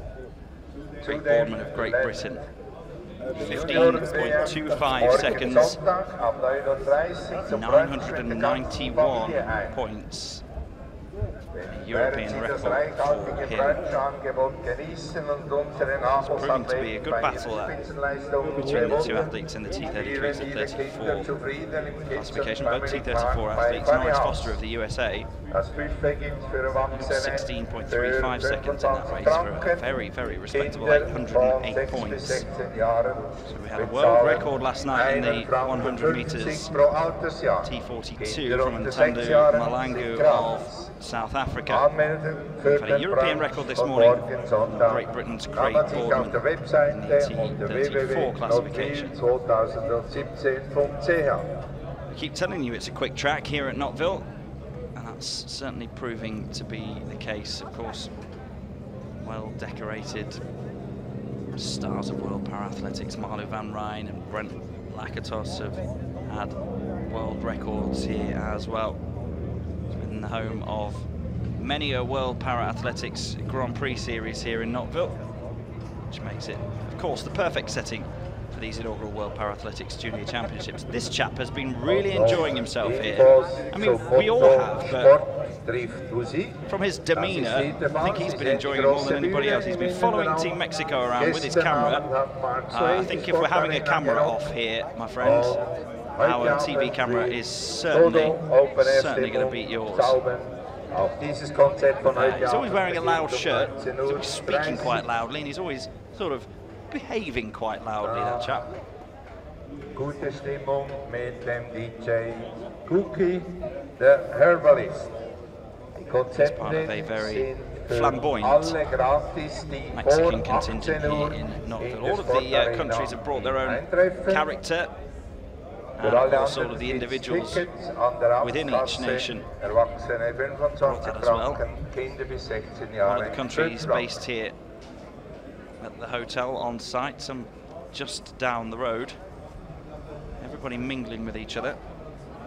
And plenty of support for all of the athletes on the track and in the field as well. Keep your support coming in if you're watching live on Facebook. Pop a comment in underneath. You can get in contact with us on social media using the hashtag Nottwheel2017. That's NOTTWHEEL 2017.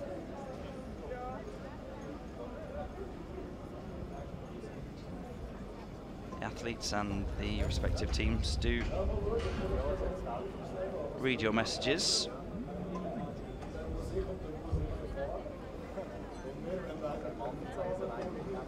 Athletes here limbering up for the shot put in the F51 to 57 classifications, which is coming up in a few moments' time here in Nottwil.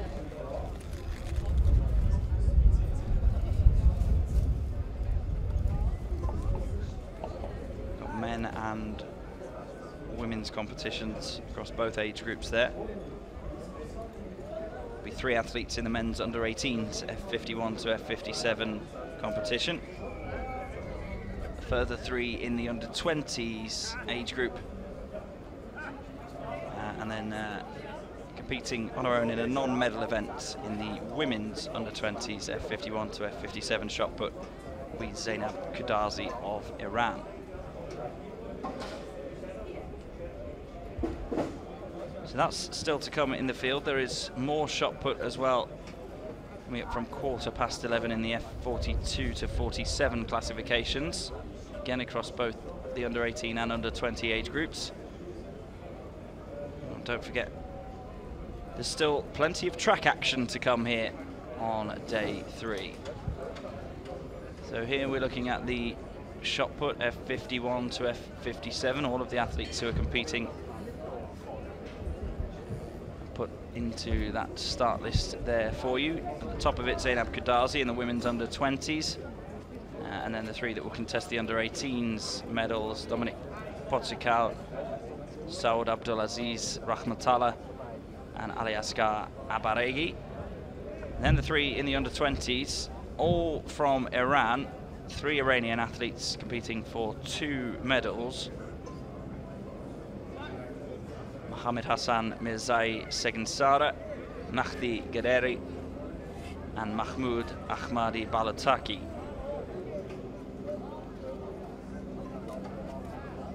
So, I can tell you where gold and silver is going to go in the men's 51 to 57 under-20s age group. It's going to go to Iran. But which 2 of those 3 will be the medal winners?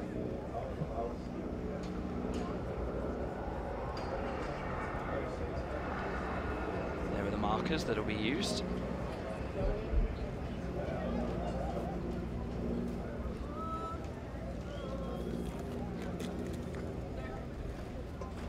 Preparing for the first thrower, which will be Zainab Kudazi in the women's event.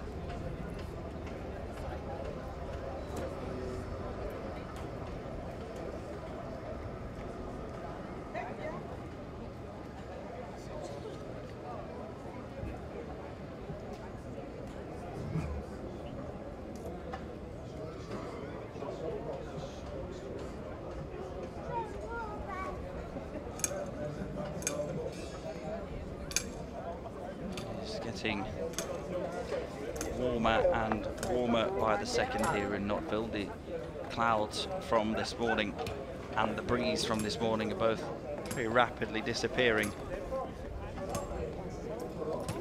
Need to get yourself under a gazebo. A couple of them strategically positioned in the infield, just to make sure our hard-working team of officials and volunteers stay safe. Approaching 11 o'clock local time here in Switzerland.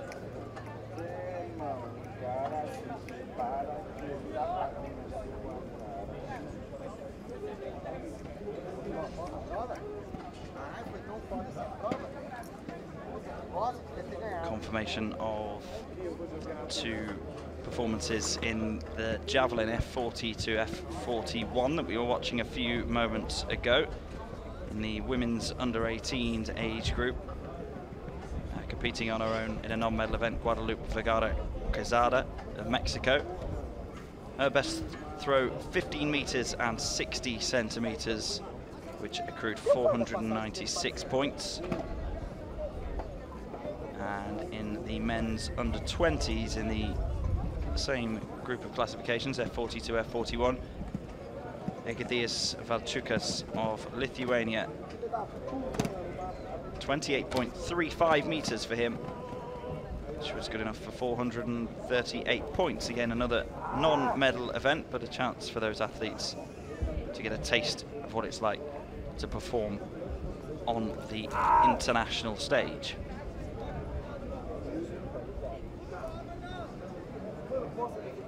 So some seated throwing events coming up. There you see the athletes with their various apparatus.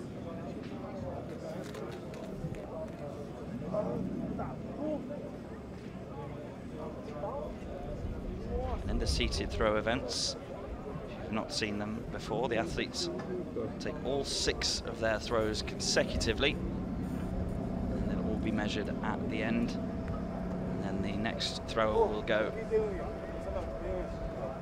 Continue in that vein. There's the seat with the number 218 on it. That refers to Zainab Kudazi of Iran.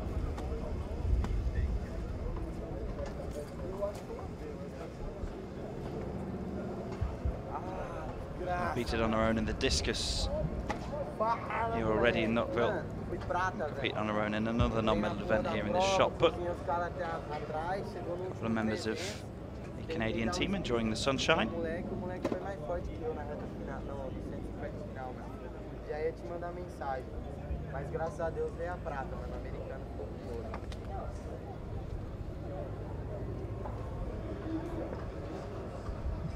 Well, he's found some sunglasses to match the colour scheme of the logo. Good on you, sir. Officials and volunteers just making sure that they are fully prepared to start our next competition, which is due to get underway any moment now. They have 51 to 57 shot put.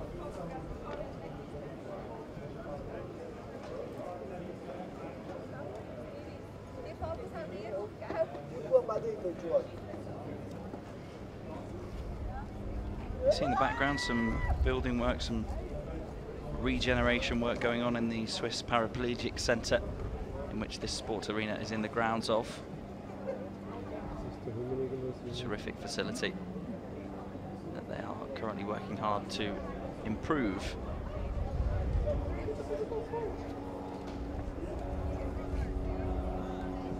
Although not working particularly hard on a Saturday, I can forgive them that.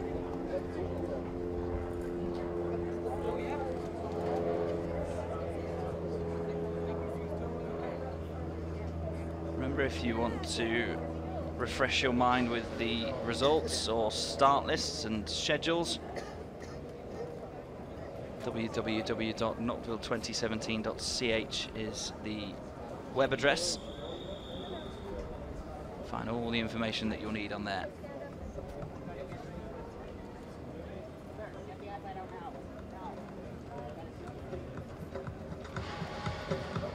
Hashtag, as ever, is Nottwil2017, NOTTWHEEL 2017. Under 20 men. With number 25 from Canada. So we're going to go down to the track now for our next 1500 metre race, the men's T20 under 18 race. That's Michael Barber of Canada. From Belgium, He will go up against Jaard van Kouter of Belgium. There's two athletes in this straight shootout, only a gold medal on offer, no prizes for second place. Both of these athletes will compete in the 400 metres as well.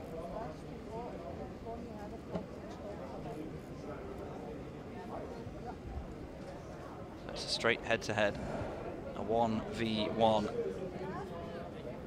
Real sense of a personal battle here between the two of them.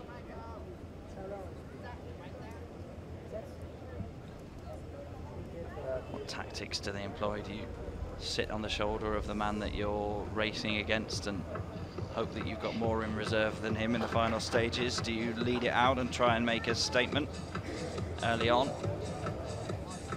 That's what these two guys are going to be figuring out over the next 3 3/4 laps.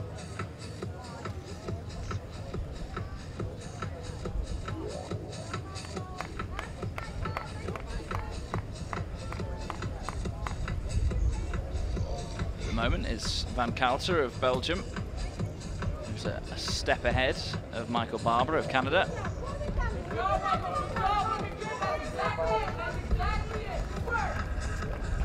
Support and encouragement from the Canadian coaching staff directly below my commentary position here for Michael Barber. They're saying that's exactly it. Good job, keep it up. So obviously his race plan is to just stay in touch, stay on the shoulder of Jaard van Kouter. Both athletes in the T20 classification, only one medal up for grabs. This is a direct race on the track. Crosses the line first, the gold medalist. Oi, tia, tudo jóia? Nem sei se vocês acordaram para assistir, mas foi prata hoje. Fiz de tudo para tentar. Pretty much from the off, Barber has just been sitting on the shoulder of Van Kouter.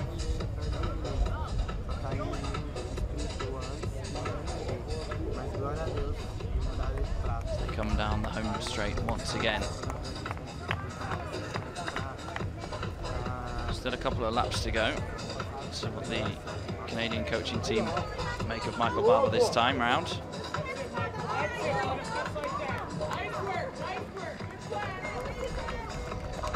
Nice work, says the Canadian coach.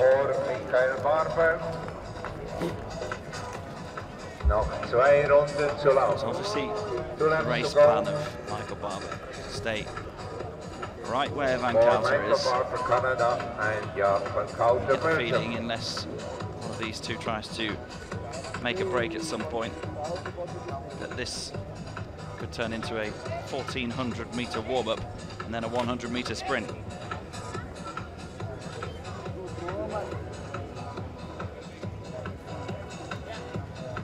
Michael Barber has just made the move past Jaard Van Coulter.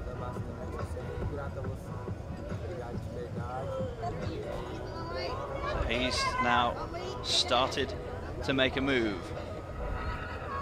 The majority of this race, it's been Barber on the shoulder of Van Coulter. But as they come down the home straight and approach the bell, it's Barber a step ahead of Van Coulter. It's now turning into a 400 meter race, and as soon as the bell goes, my goodness me, those two both took that as a sprint start. Now they've had 1100 meters in which to warm up, and it's now turning into a 400 meter race. They will race in the 400 later on in these championships. Michael Barber has gone out flying, and he's opened up a gap now on the back straight on Van Coulter. The question is, has Michael Barber got enough in the tank to sustain this? There's still about 200 meters to go, but it's Barber who's looking very good around the top bend. Van Coulter just can't cope with the pace that he injected as he heard the bell. Michael Barber, who sat on the shoulder for 2/3 of this race and then kicked on as they took the bell. Michael Barber is absolutely flying down the home straight. This is a very good run from the Canadian. Wins it at a canter. Michael Barber, 4:36.96 unofficially. 4 minutes, 36.96. Well ahead of Jaard Van Coulter in the end.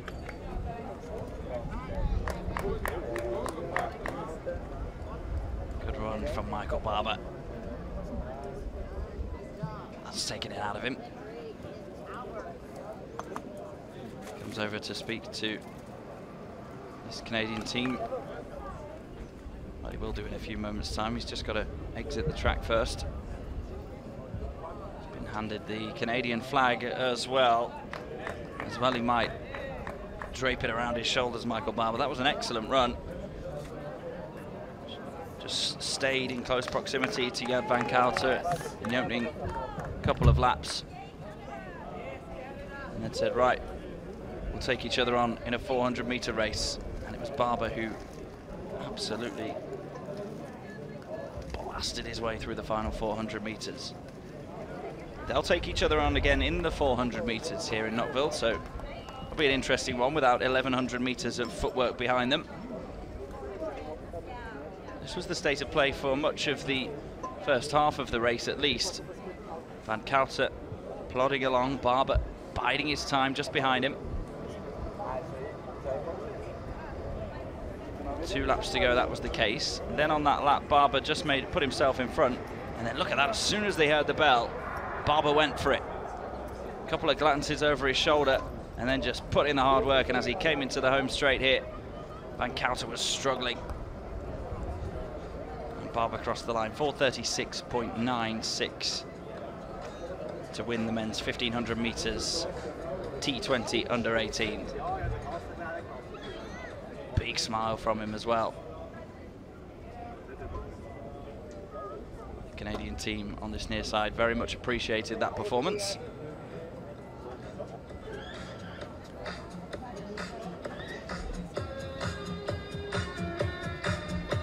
Next technical event, shot put women, class F42 to 47. The athletes under 18 from Mexico. So these are the athletes in the women's shot put F42 to 47 under 18s. That's Jennifer Villalobos of Mexico.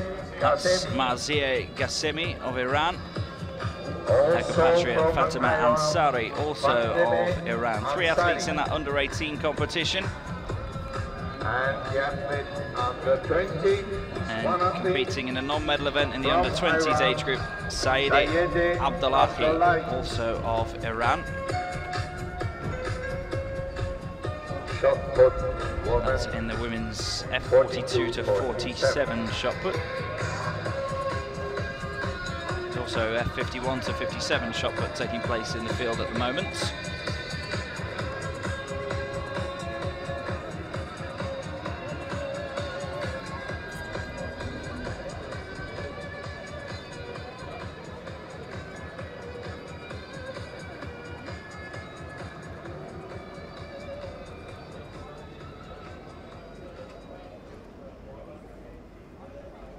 Coming up next on track in a few moments' time will be another 1500 meter race in the women's T20 under 18s age group.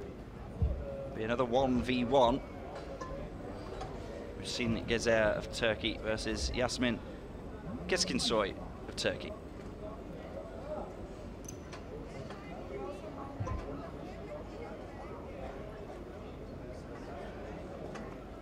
There they are, their respective athlete numbers. 1, 2, 3 will be worn by Gezer, 2, 7, 8 by Keskinsoy.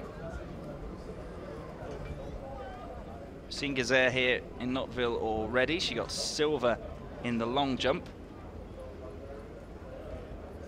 That's who she's up against in this 1500 meter race, Yasmin Keskinsoy.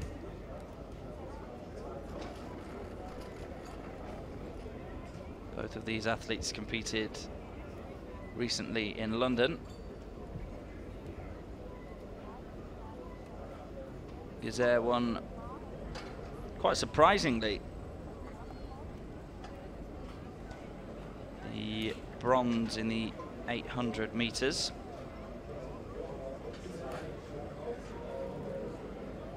PB of 2:22.94.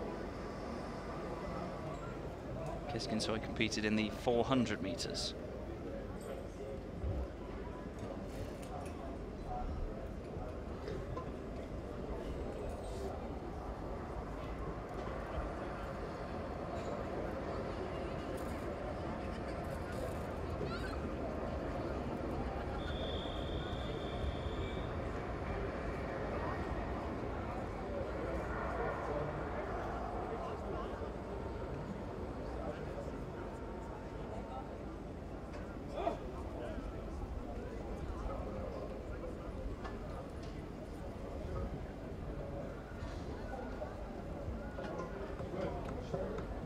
Two athletes from Turkey in the 1500 meters. Next race, 1500 meters women. Got bragging rights in the Turkish team. With number 278 from Turkey, Yasmin Keskinsoy of Turkey. Keskinsoy. She's a character. I was on the same bus as her on the way here from Zurich Airport.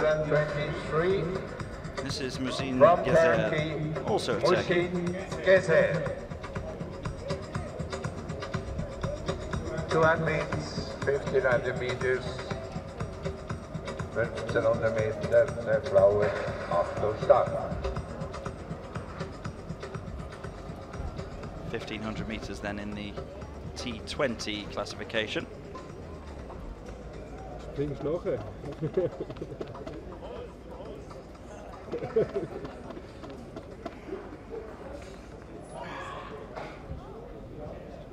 So these two athletes allowed to run together on track despite being in 2 different age categories. So this is a non-medal event, but it's been signed off by the event organisers and the Turkish team to allow both athletes to have somebody to run against, I guess, make it much more of an exercise both in time as well as in track position. So in the under 18 age group, Musin Gezer 14-year-old. She's the one that's leading this out early doors and already building an advantage over Yasmin Keskinsoy, who is 18 years of age and therefore in the under-20s age group. Frightening to think that Musine Gezer is only 14 years of age, really burst onto the scene at London with that bronze medal in the 800 metres. 2:22.94 is her 800 metres PB. Just had the result and the official times come through from our previous 1500 metre race in the men's under-18s T20 classification. Gold for Canada's Michael Barber in 4:36.99.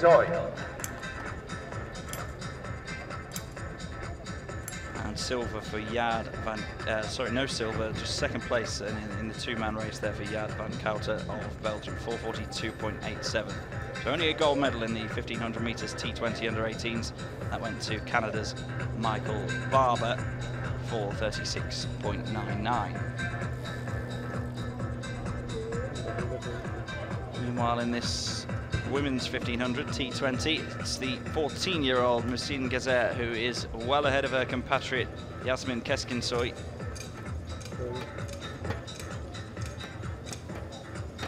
Gezer is a terrific talent indeed.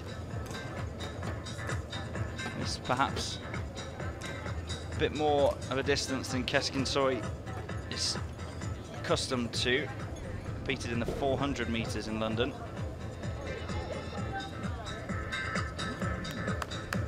So more accustomed to that kind of distance. Musine Gezer is looking very, very comfortable here, well ahead of Keskinsoy, her compatriot, who is 4 years her senior, let me remind you. Und ebenfalls auf 2 Runden für Yasmin Keskinsoy. In der jüngeren Kategorie just across the finish line. 2 laps to go. There's a huge gap between these two now, and no doubt about the class of Musine Gezer. She can win a bronze at the Senior World Championships at the age of 14. She's got a bright future ahead of her. Keskinsoy, to say, competed in the 400 at London, 13th in that. You can see even from our wide shot, our camera can't get the two athletes in the same picture, such is the distance that's been created by Musine Gezer. Okay.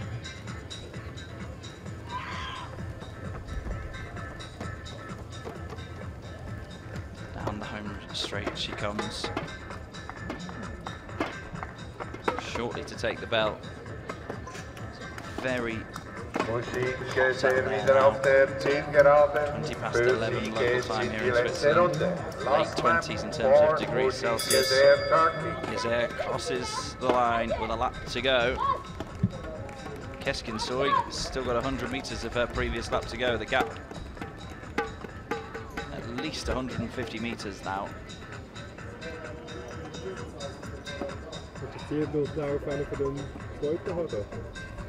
is Gezer still looking comfortable.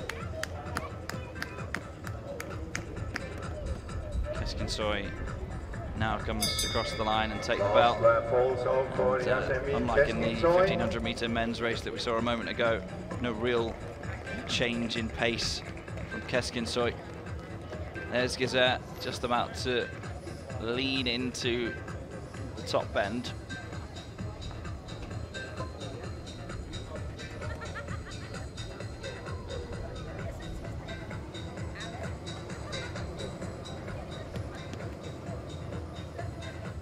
Just gone past the 5-minute mark. She enters the final 100 metres here, Musine Gezer. Expect to see an awful lot more of her in the coming years. It's really been a breakthrough year for her. And here she comes to finish with a flourish. Musine Gazette is 14 years of age, crosses the line in the 1500 metres. 5:24.17, and you can see what it's taken out of her. 5 minutes 24:17. Literally all she could do was to take the final few steps to get over the line.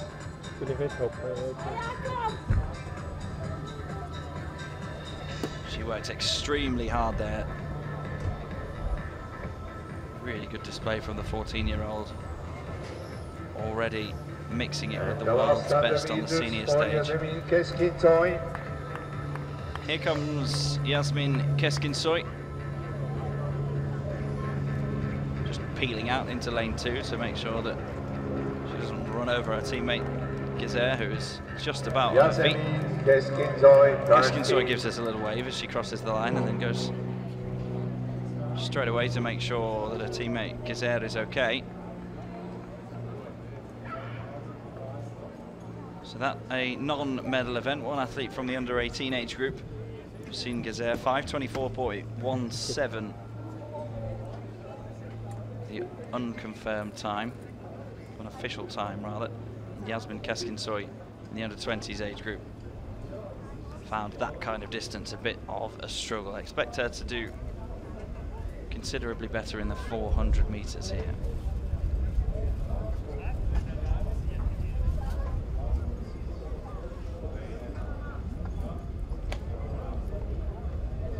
Gizer knew what she wanted to do pretty much from the start and was always ahead of her teammate Keskinsoy.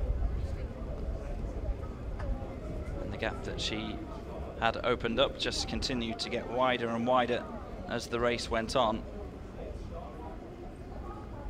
Such it was perhaps 200 metres, if not a touch more, by the time the race had finished.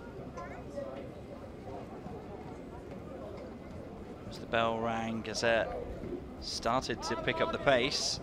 Keskinsoy was finding it very, very difficult by this point. Gizer continued to work hard all the way through, and there you see, could hardly take a step more. Terrific commitment from Wassine Gizer. As I say, frighteningly talented for just 14 years of age. Not easy by any stretch of the imagination. So that concludes the 1500 metre races on the track. Still 3 more events on the track to come here in the morning session of day 3 of the World Para-Athletics Junior Championships. It's 200 metres in the T11 to T13 under 20s age groups, both men and women. Those races coming up in approximately 20 minutes time.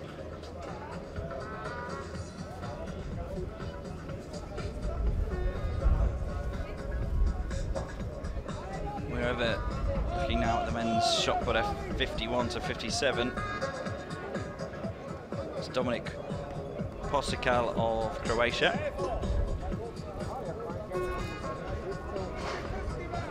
In shot put woman, we are in the 3rd attempt.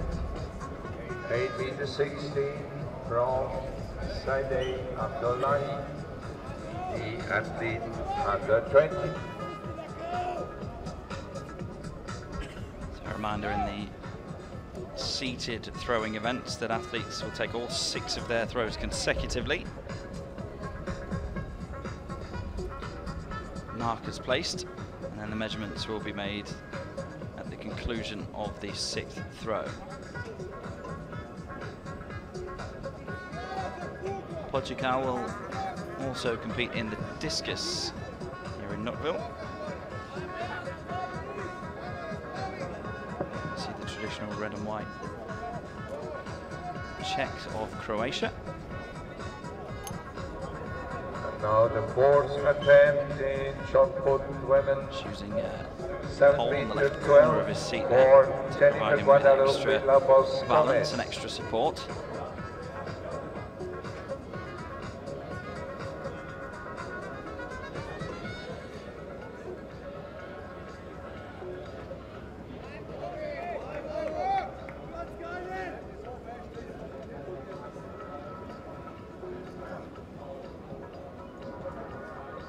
good thing for Portugal is that he can see where those small orange markers are. There they are in a bit of a cluster.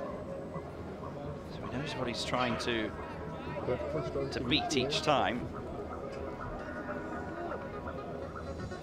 I've got to say it's very consistent from the 16-year-old.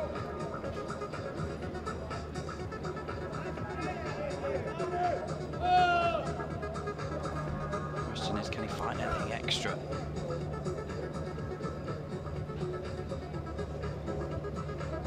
Yes, he can, by a very small margin, but from this angle, looks like he's improved a few centimetres. The difficulty is sustaining that level of explosive performance for 6 throws in a row. 8 meters, 93 for Fateme Ansari, Iran.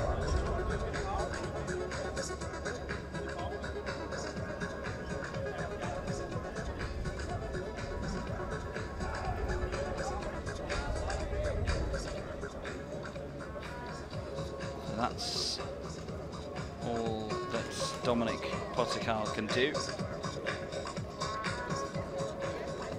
He's had his 6 throws. Will now be measured, and we will find out fairly shortly what the best of them was. He's an F57 athlete, also another F57 athlete in this competition, Saud Abdulaziz Rahmatullah of the United Arab Emirates. And there's a third man in this competition as well, Ali Asghar Abaregi of Iran, who's an F56 athlete. So whatever Portugal logs will give a target for Abdulaziz Rahmatullah, a direct target in the F57 classifications. In that event.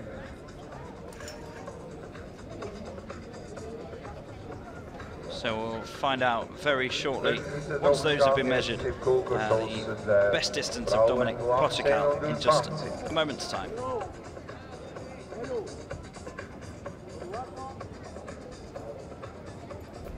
Do you sometimes wish your life was more exciting? Here we go. Diesen Sommer steht der Welt Großes bevor.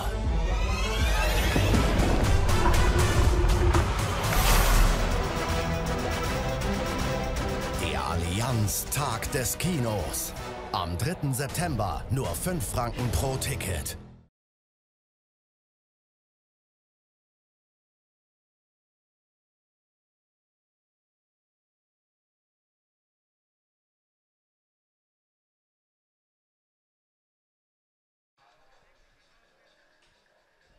Welcome back. It's day 3 of the World Para-Athletics Junior Championships here in Nottwil.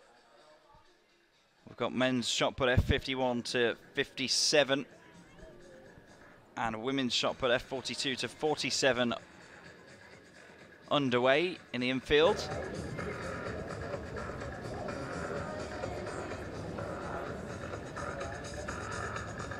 And we're just measuring Dominic Portugal's efforts of Croatia. He was the first man to go in the under-18s age group at the F51 to 57. You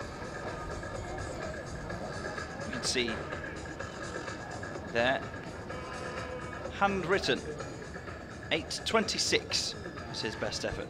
Hot off the press there for you. So 8 meters and 26 centimeters for Dominic Portugal of Croatia. Next up, also in the F57 classification, Saud Abdulaziz Rahmatullah of the United Arab Emirates. So he knows what his target is now, 8 meters 26.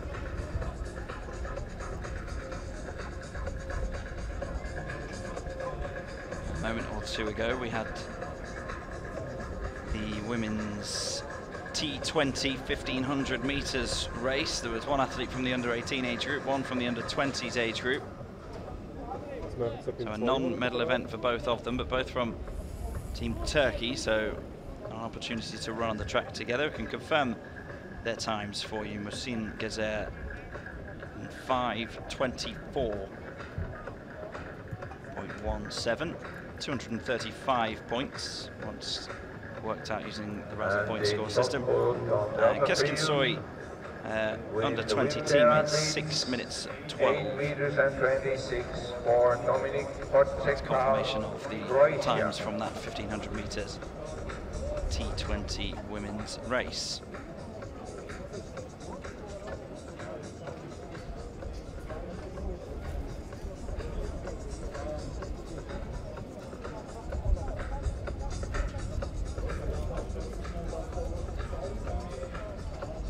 Team of officials and volunteers going through the very intricate task of making sure that the apparatus are set up adequately for seated throwers.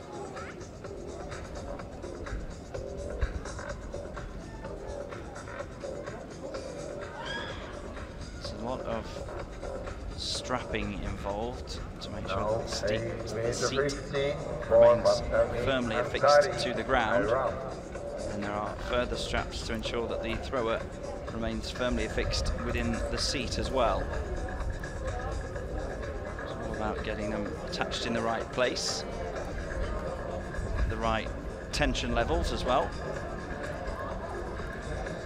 Waiting patiently while the officials do their work is Saud Abdulaziz Rahmatullah, 15 years of age, knows that 8:26 is the target to beat. If he throws further than that, he will get a medal, whether it be gold or silver. Only 3 men in this competition, so only 2 medals to compete for.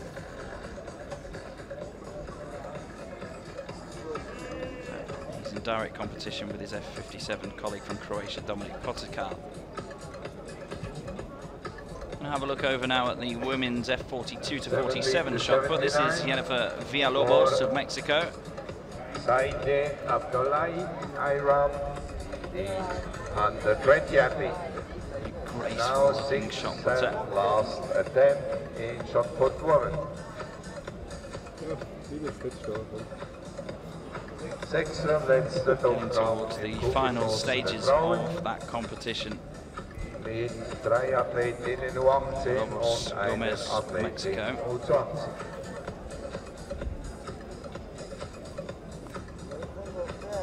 7:15, in fact, that is her final effort.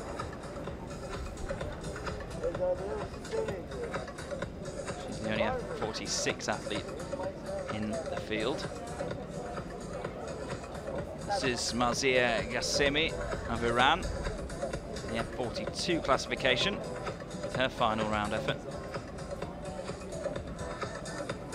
She's in direct competition with her compatriot and fellow F42 athlete Fatima Ansari.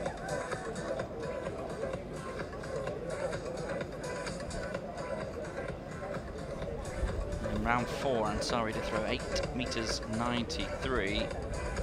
Gassemi, a tough target to try and beat.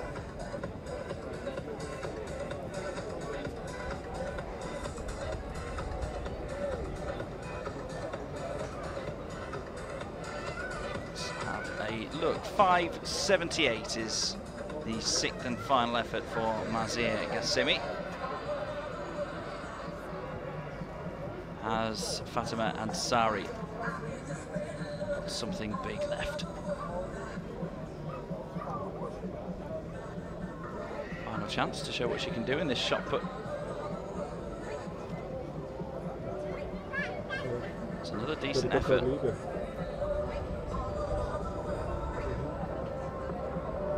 Shot put collector there, and a smile for the camera.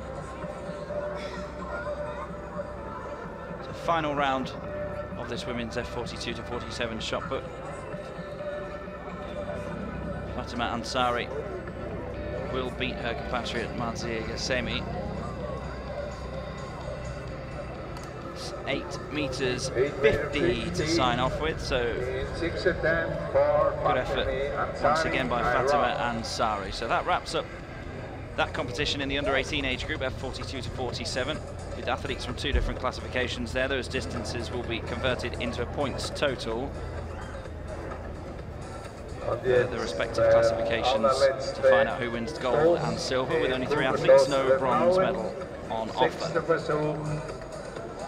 Saide Abdullahi of Iran is competing on her own in the under-20s age group in a non-medal event. Sound a screech as she releases that. She opened with 8 meters 16, the F44 athlete.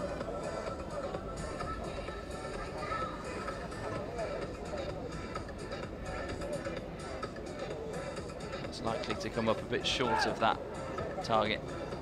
Maybe it just ran out of steam a bit.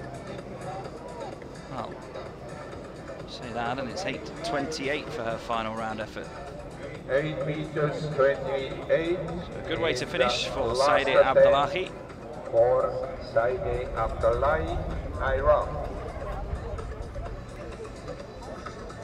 Non-medal event. A chance for her to produce a good distance on the world stage. An 8:28 is not a bad effort at all.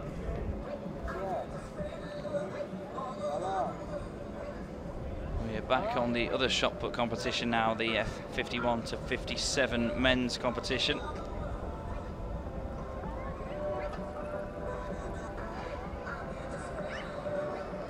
It's Saud Abdulaziz Rahmatullah who's the athlete there for United Arab Emirates.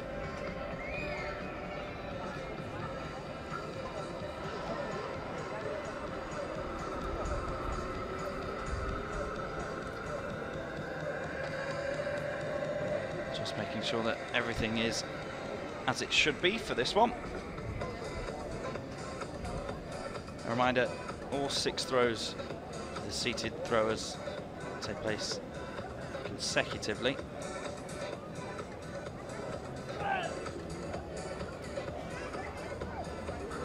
Big yelp for Abdulaziz. It's over 5 meters. He's F57 athlete. The F57 athlete who went before him, Dominik Potikal of Croatia, managed 8 meters 26. Abdulaziz Rahmatullah. As Abdulaziz Rahmatullah got that kind of throw in him. He's peppering in and around the 5 meter mark.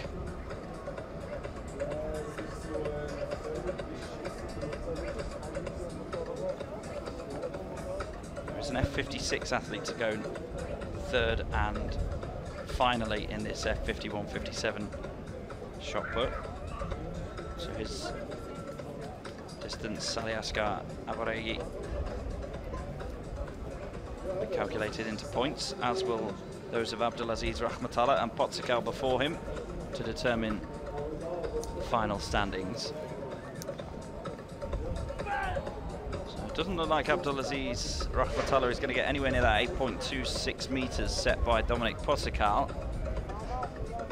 So his task here is to put down enough of a marker to score enough points to stop Iran's Aliaskar Abaregi getting into the gold and silver medal positions.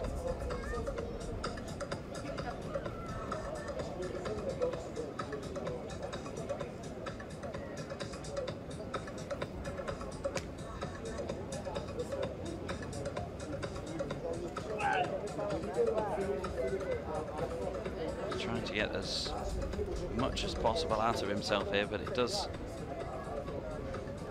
tend to become increasingly difficult. Very little recovery time between throws, and that's all 6 done for Saud Abdulaziz Rahmatullah.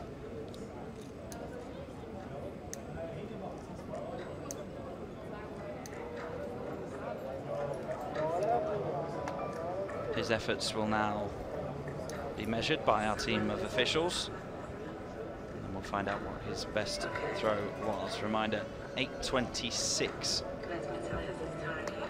Was thrown by Dominic Podsakal, the man before him in the F57 classification.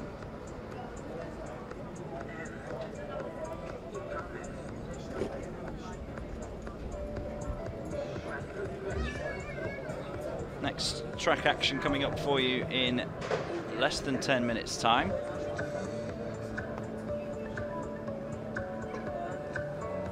So we have a look back at Saud Abdulaziz Rahmatullah's efforts.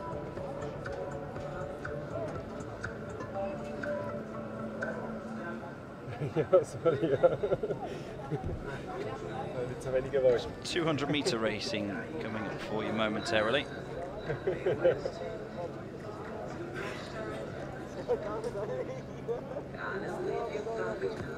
Letztes Jahr aber schon fast bis zu 10 Meter. That's in the T11 to T13 classifications.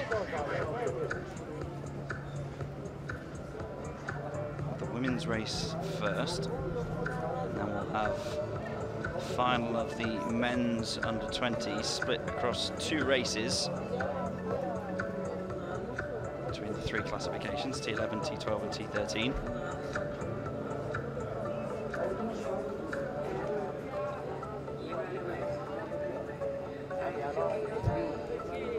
Here we are measuring the efforts of Saud Abdulaziz Rahmatullah.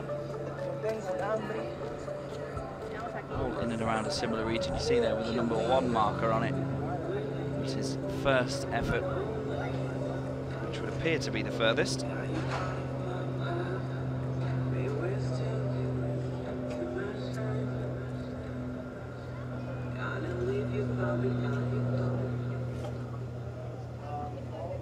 We'll find out right now what it was. 5 meters 76. Und das Resultat nach 6 Best throw for Saud Abdulaziz Rahmatullah of the United Arab Emirates. Some way short of Dominic Podsakal's 8.26 meters. The question now is, will that 5.76 meters convert into enough points for Abdulaziz Rahmatullah to finish ahead of the man who's coming next, Aliasgar Abaregi of Iran? United Arab Emirates. Because Abaregi is in a different classification. Reminder that all the disciplines here at the World Para Athletics Junior Championships 2017 are being conducted as multi-class events using the Raza point score system, which takes into account results since the Sydney 2000 Paralympics and trends within each classification since 2004. Essentially, they're measuring the performance based on other athletes within that classification.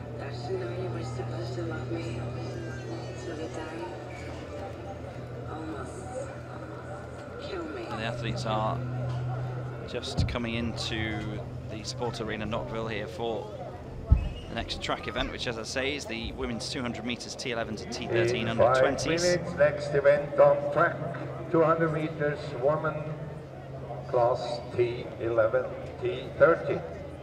In 5 Minuten, nächste Wettbewerb auf der Rundbahn, 200 Meter der Frauen der Klasse T11 bis 13.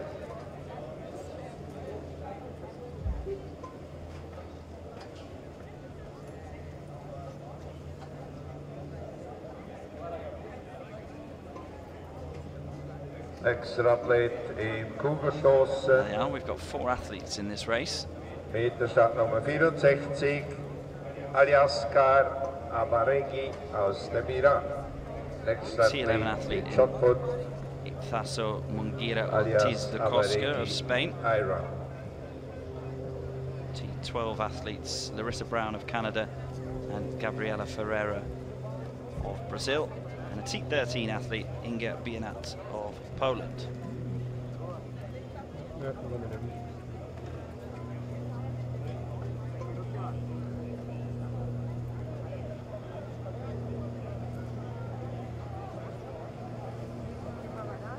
T11 to T13 classifications are the visual impairment classifications.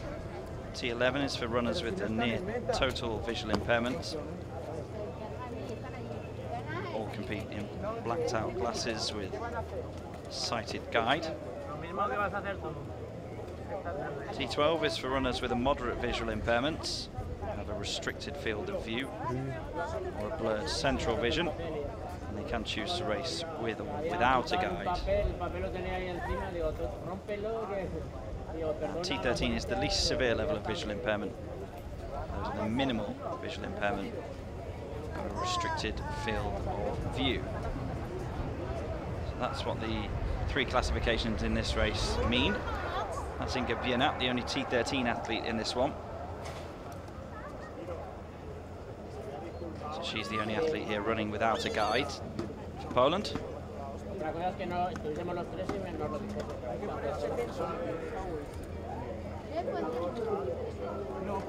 All 4 of these athletes have competed against each other already here in Nottwil in the 100 metres.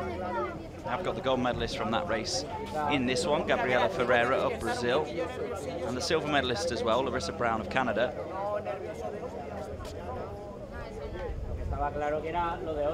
There is Gabriela Ferreira with her guide David Araujo.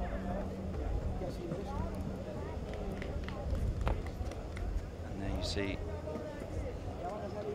the strap that links the two together. Very small physical emblem of the link between athlete and guide that is so crucial in the T11 to T13 disciplines. Huge level of trust and companionship needed between the athlete and the guide. That's Larissa Brown wearing 170 for Canada, her guide Andrew Heffernan.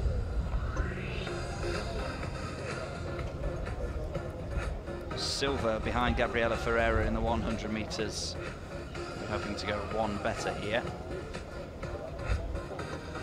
And that's Itzaso Mungira Ortiz de Cosca of Spain, her guide Jesus Mungira.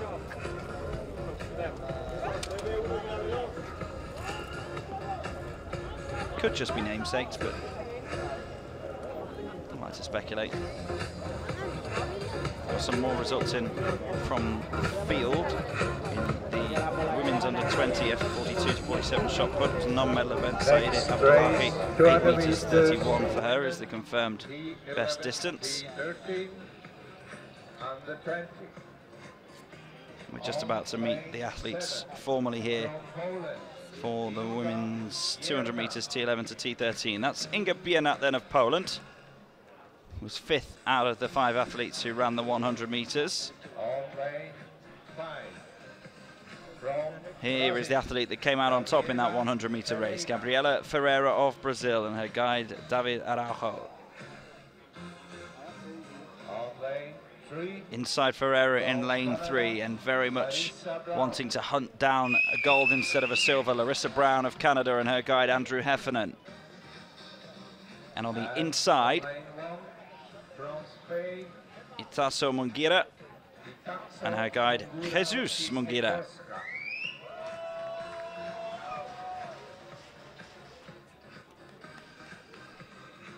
So this is the women's 200 meters T11 to T13 under 20 final. 4 athletes ranging from T11 to T13 in classification. In 1, Mungira. In 3, Brown. In 5, Ferreira. And in 7, Bienat.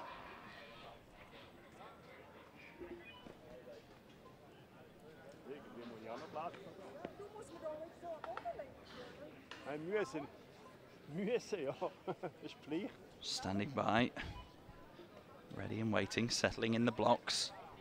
The first of 3 200-meter races to come to round off the track action here in the morning session of day 3 of the World Para Athletics Junior Championships. Guide and athlete linked together by so much more than just a piece of material. Women's 200 meters, T11 to T13. under 20s.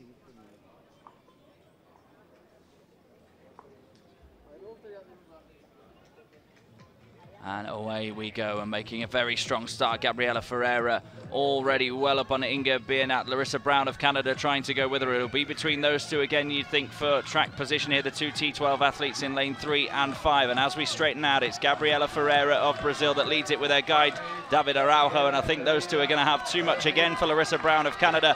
Ferreira and Araujo will come through to cross the line first.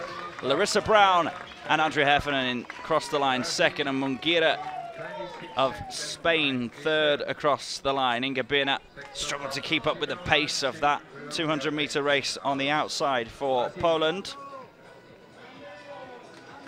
A reminder, though, that those times will be put through the point system that's unique to each of the 3 classifications we had on show there. So although Gabriela Ferreira crossed the line first, the T12 athlete, the question is, did Ithaso Munguira in lane 1 run a quick enough time to amass more points than her? We'll find out once those calculations have been made, but in terms of track position, Gabriela Ferreira and her guide David Araujo were supreme once again. As Larissa Brown had to play second fiddle to Ferreira in the 100 meters, and it proved the same in this race too, but good amount of mutual respect between all of the athletes and guides there. Obviously super competitive when the race begins, but as soon as it's finished, super sportsmanlike as well. Here we see the start that was made by Gabriela Ferreira, and as they came around and straightened up, she had a meter or two over Larissa Brown, and then they just continued to absolutely motor away, Ferreira and Araujo. And then Brown and her guide Heffernan coming through. They're on the inside, Munguira of Spain. Her time will have to be factored in and converted into points.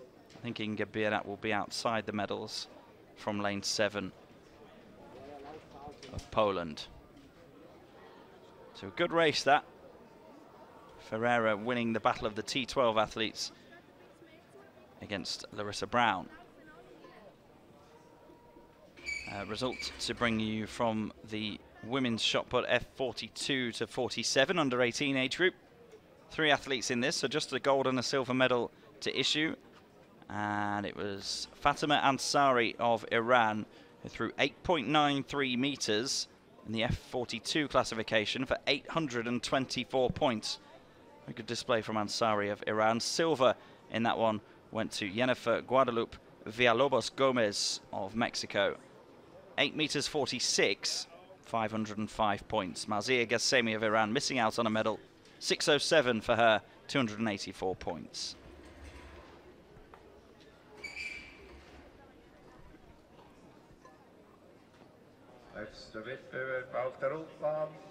As ever, www.nottwil2017.ch if you want full results and schedules. That's NOTTWIL2017.ch.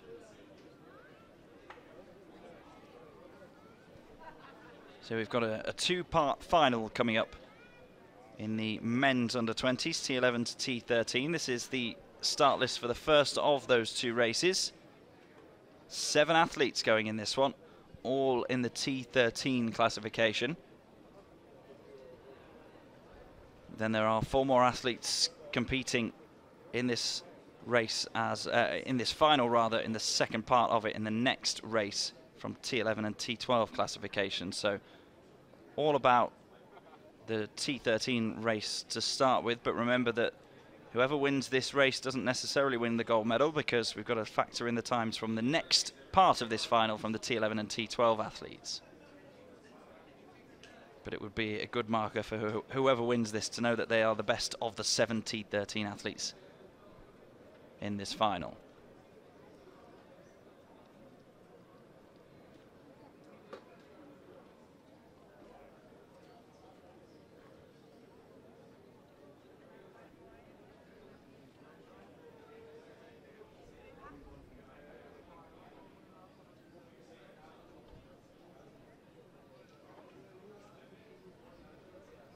You can just about make out Lake Sempak in the background there, through the trees.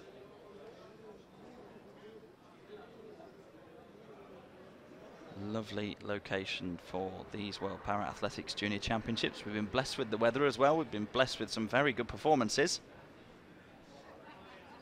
Some really close contests.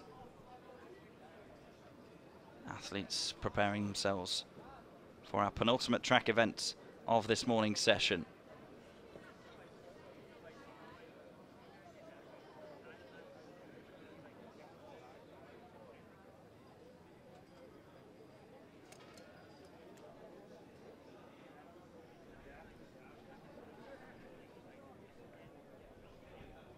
Got experienced athletes in this field, three of which have competed at senior international level.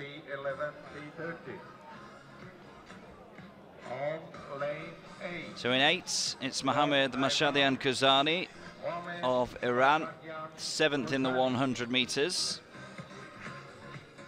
Inside him in lane 7, Dylan Hermans of Canada finished 9th in that 100 meter race. This is his final event of these World Para-Athletics Junior Championships. In 6, Jakub Nitzpon of Poland, just outside the medals. Competed at London and the Grosseto European Championships last year, very experienced already. In 5 goes Timothy Tanner of the USA.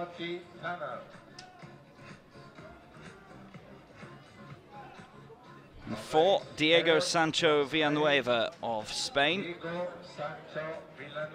He has been competing at senior level since the European Championships in Swansea in 2014. In 3, Kostadin Dimitrov of Bulgaria. And on the inside, in lane 2, Moo Yeon Kim of Korea. So 7 athletes going in this first part of a 2-part final. All athletes in this one T13 classification. So they're battling against each other to be the best of the T13 athletes and post a time that's good enough to amass enough points to beat the T11 and T12 athletes that are to come in the second race in this final. It's the men's T11 to T13 under 20s 200 meters. Kim in 2, Dimitrov in 3, Sancho Villanueva in 4, Tanner in 5, Nitzpon in 6, Hermans in 7, and Mashadian Kuzani in lane 8.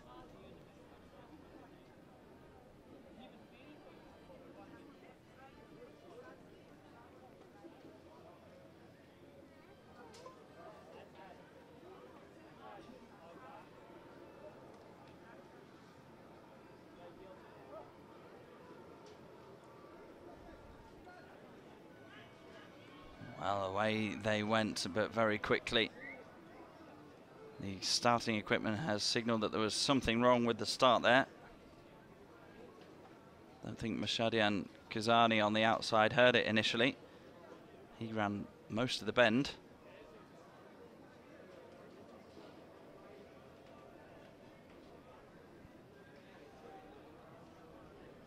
Let's wait to try and find out exactly what's gone on there over at the 200 meter start.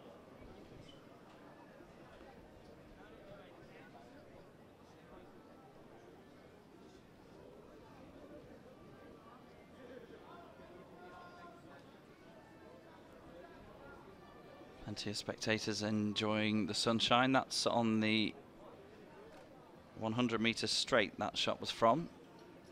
Plenty of interested parties. Our officials just working out what's happening here.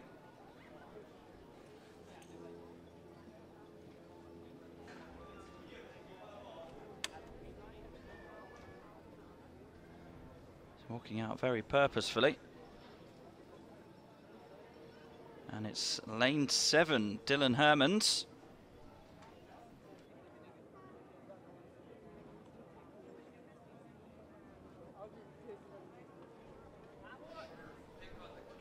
So a false start from Dylan Hermans in lane 7 for Canada.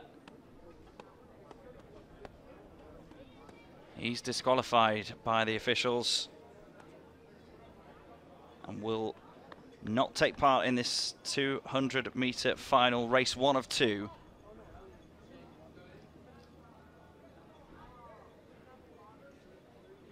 So the athletes will just need a moment or two to compose themselves.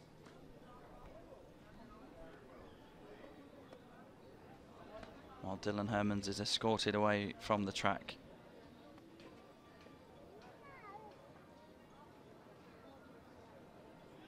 And the athletes are asked to take their marks once again. So we'll try again then for the men's 200 metres T11 to T13 under 20 final. Race 1 of 2. In 2 for Korea, Kim. In 3 for Bulgaria, Dimitrov. In 4 for Spain, Sancho. In 5 for USA, Tanner. In 6 for Poland, Nitspon. No lane 7 now with Dylan Hermans disqualified. And in lane 8 for Iran, Mashadian Kuzani.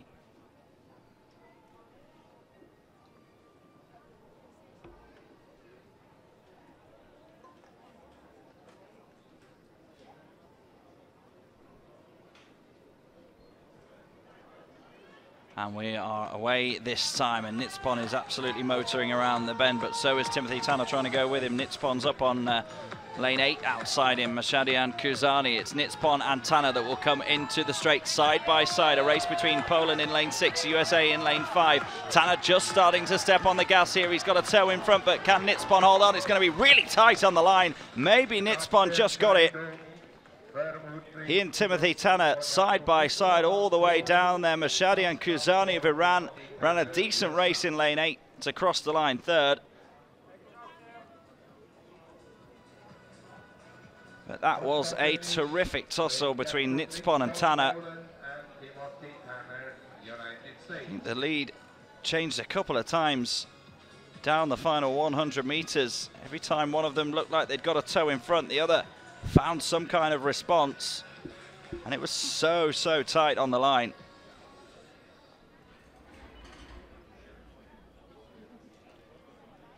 They're having a laugh about it as well. Here they go on the start, and Nitspon and Tanner there coming into your picture pretty much side by side, so little to choose between them. Even here Tanner looked like he got it, but Nitspon ran right through the line. Tanner perhaps starting to dip a touch too early. Nitspon half celebrated as if he thinks he got it. I thought he got it too.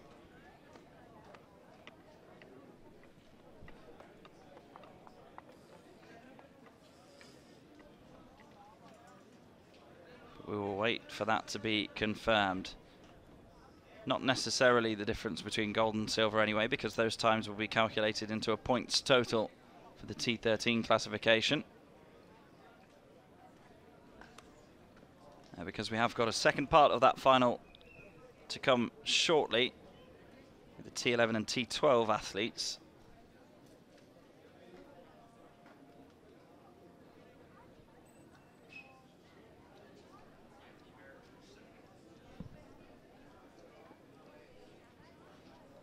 So it was getting confirmation from our officials here that Nitspon did beat Tanner on the line. So he won the T13 race, but remember this is multi-class sport, so that will be converted into points, and then it will be matched up against the points accumulated by the athletes in our next race. 4 of them, there they are: Jason Dennis Brown, Jefferson Marino de Oliveira, Ezequiel Palacio, and Merdad Moradi.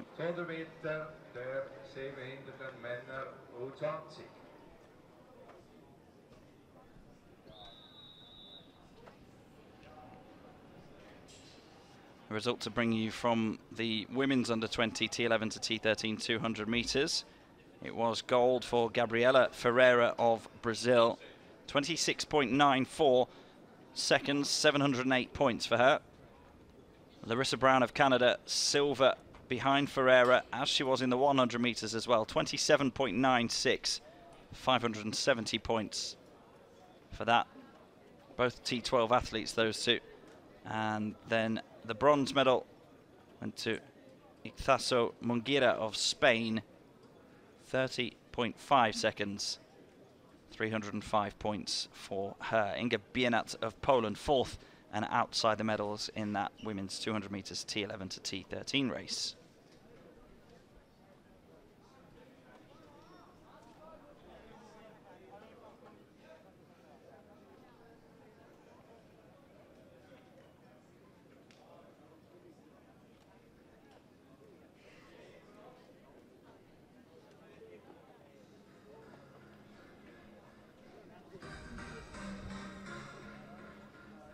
So we got 4 more athletes to go in the men's 200 meters T11 to T13.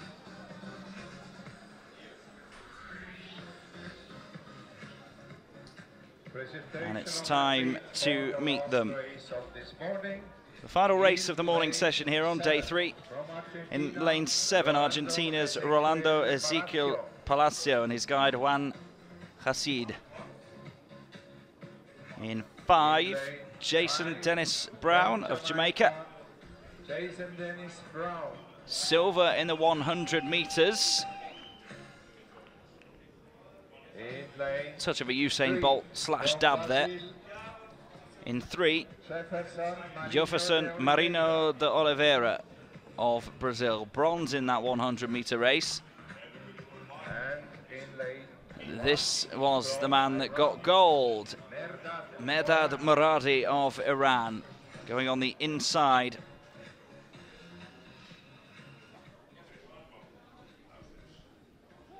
So on lane 7, Palacio of Argentina is a T11 athlete. In 5, Brown of Jamaica, T12. In 3, Marino de Oliveira of Brazil, T12. And in 1, Moradi is also a T12 athlete.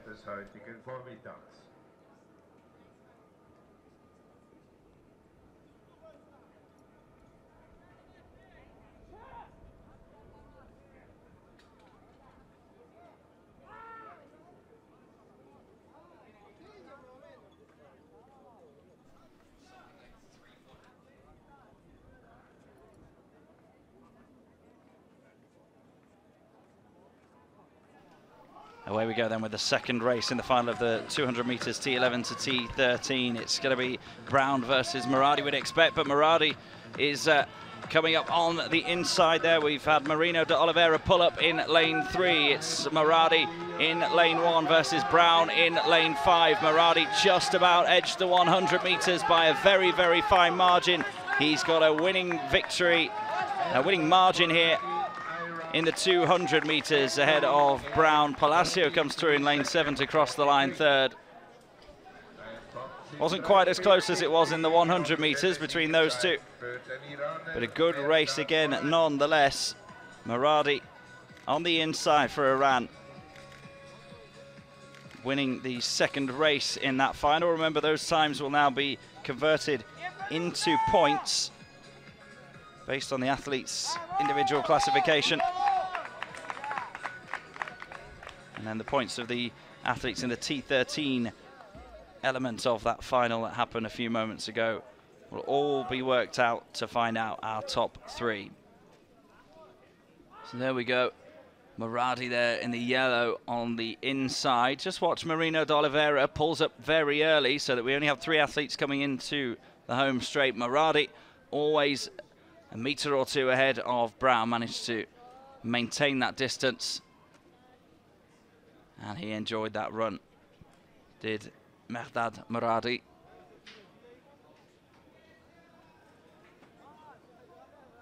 It was extremely fine margin separating him and Jason Brown for gold and silver in the 100 meters.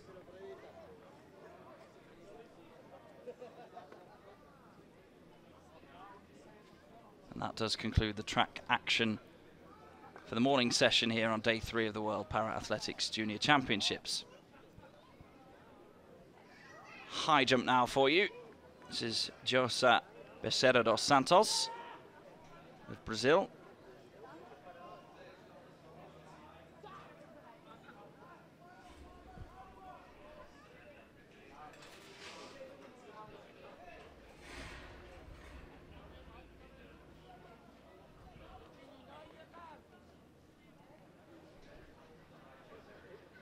Did compete at the Rio 2016 Paralympic Games, did Becerra dos Santos.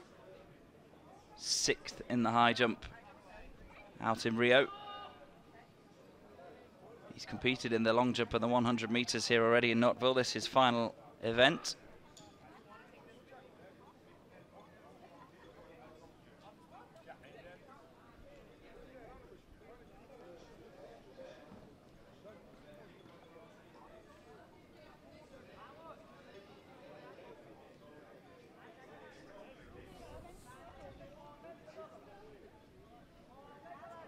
Look at this successful clearance by some margin as well, just wobbling the pole. Big celebration from Becerra dos Santos, he liked it.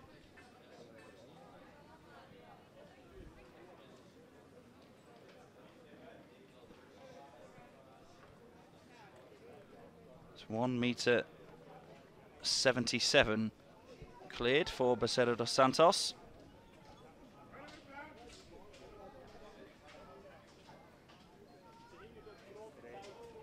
Ooh, and first glance it looked like he cleared that, but on the way down he clipped it and off it came. Und der Blick zur Hochsprunganlage neben der 100-Meter-Stand. Dort hat der letzte technische Wettbewerb des heutigen Vormittages begonnen. Hochsprung der Männer. Just have a look at this again. It's cleared it with the arch of the back by some distance, but it's the lower back that catches it on the way back down. Maybe he just needs to go a fraction closer to the pole before he makes his takeoff, because in terms of height clearance, you see there's a clear gap between his shoulders and his upper back and the pole, but just as they arch over on the way back down, his lower back was what caught the pole there, so maybe a slight readjustment for José Becerra dos Santos. 1.85 meters at the Rio Paralympics last year. He's got more in him. And he's done exactly the same again, and head in hands for Becerra dos Santos.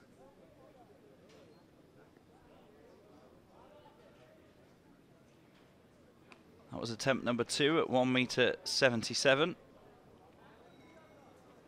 And it was pretty much a carbon copy of the first.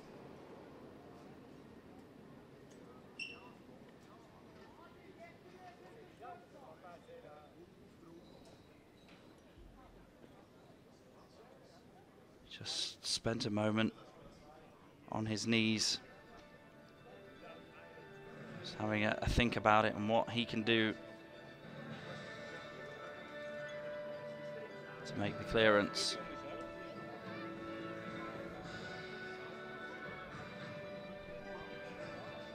Taking in a bit of shade under the gazebo.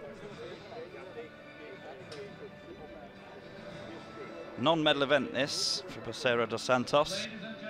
Just competing again against the meter stick, or 1.77 meter stick is the one that he's competing against in the current moment. The medals will be presented by Andreas Heidegger. So he's composed himself. He's had a short recovery.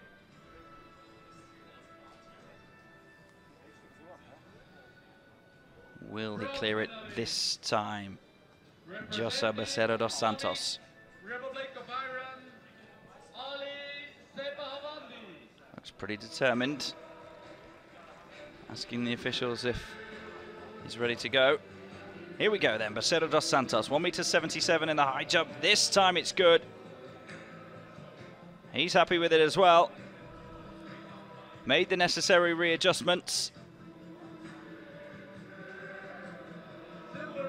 Clears 1.77 meters.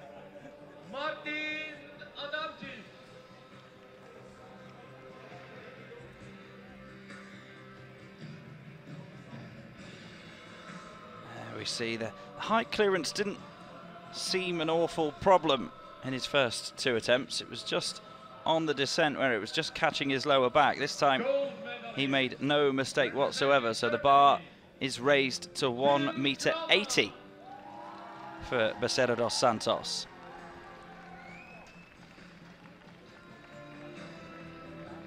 Just to get a measure of the kind of heights that we're talking about in senior competitions. His 1.85 meter in Rio last year was good enough for 6th place at the Paralympics.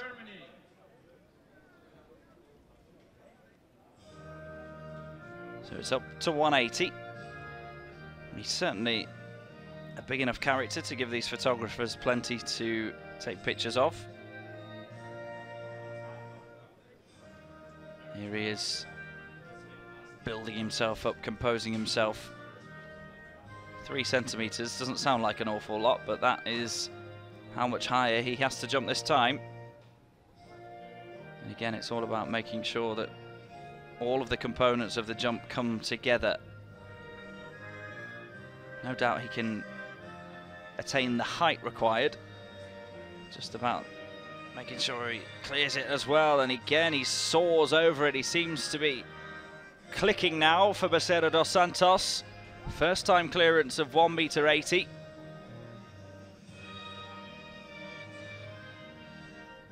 Very, very good indeed. Soaring over the bar. First 2 attempts at 1.77 weren't particularly pretty, but he's just refined it by a fine margin. Maybe taking his takeoff from half a step closer has made all the difference.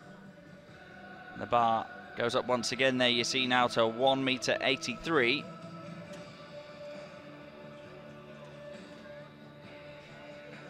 How much higher can Becerra dos Santos go? Und ganz kurz zum Umsprung. Hier hat der Brasilianer Becerra dos Santos 1,80 übersprungen. We'll find out. Talking to himself, going through the motions, visualizing and physically and mentally rehearsing what he needs to do to clear this. 1.83 meter. Getting up towards the upper echelons of what he's capable of. Absolutely clobbered the bar. Far from as convincing as it was at 1.77 in the 3rd round and 1.80.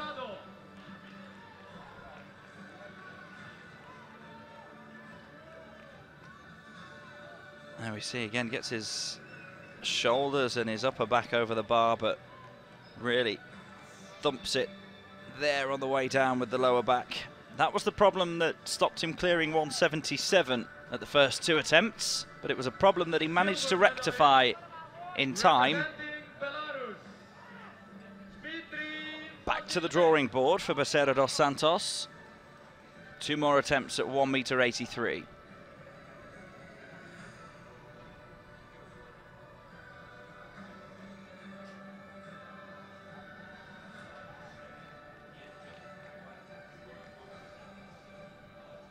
Gold medalist, representing the United States of America, Garrison Hyde.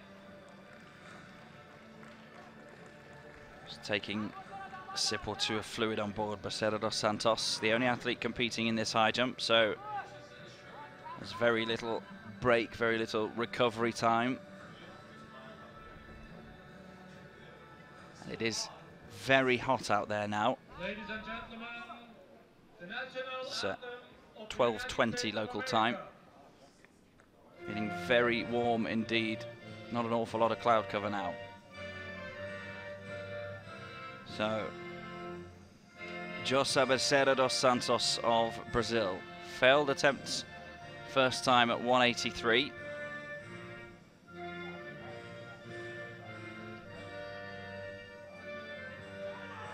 What has he got left to give in this high jump F42 to 47. Non-medal event. Just him competing, Becerra dos Santos. Again, maybe just taking off a touch early because the height doesn't seem to be an issue. It's just the depth of the jump. And again, it's the lower back that catches it. He'll get one more go. It took him 3 goes to clear 177. He used that momentum and muscle memory, if you like, to clear 180 at the first time of asking. Can he get over 183? There you see, again, the lower back causing the bar to fall. Ladies and gentlemen, the World Junior Championship medalist.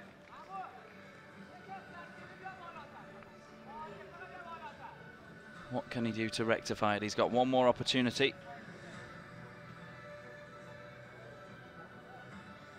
As his coach trying to pass on some words of wisdom as well.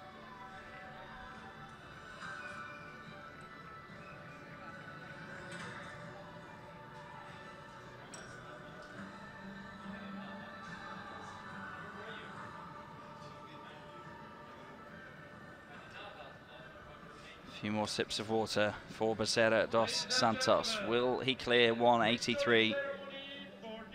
A reminder, at Rio at the Paralympics last year, 185 got him 6th place. So he has got this kind of height in his locker, Becerra dos Santos. It's whether he's got it right here, right now. Third and final attempt at 1.83 meters.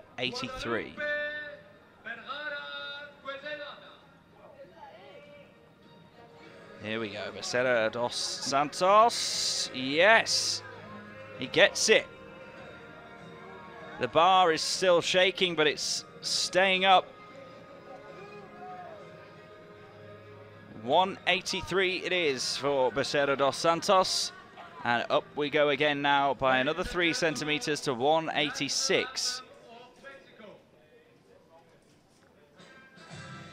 This is taking it out of him a bit, to say the least. But here is his third and final attempt at 183. Cleared it. Straight back under the marquee for a bit more shade.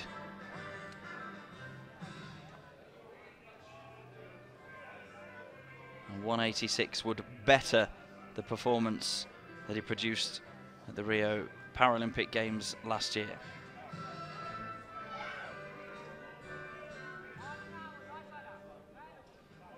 And how we'd love to see that height attained here at the World Para-Athletics Junior Championships in Nottwil.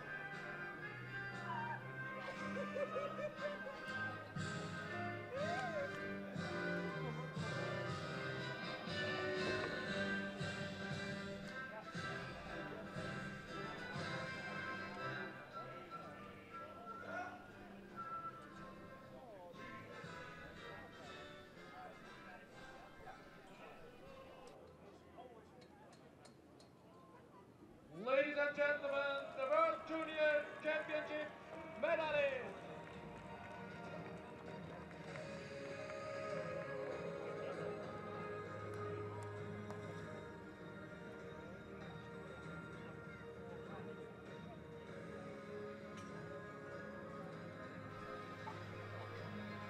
So he's composed himself, he's had a bit of shade, he's had a bit of fluid.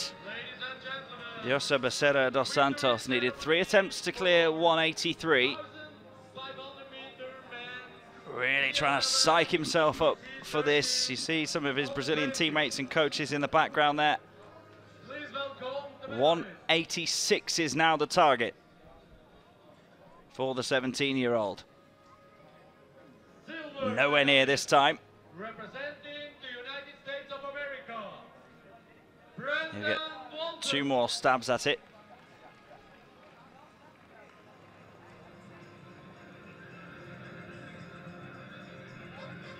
He does analyse his own performances very well, Becerra dos Santos. He caught that with his lower back, his thighs, and then his feet on the way down. Absolutely no chance of the bar staying on this time. 2 more goes at 186.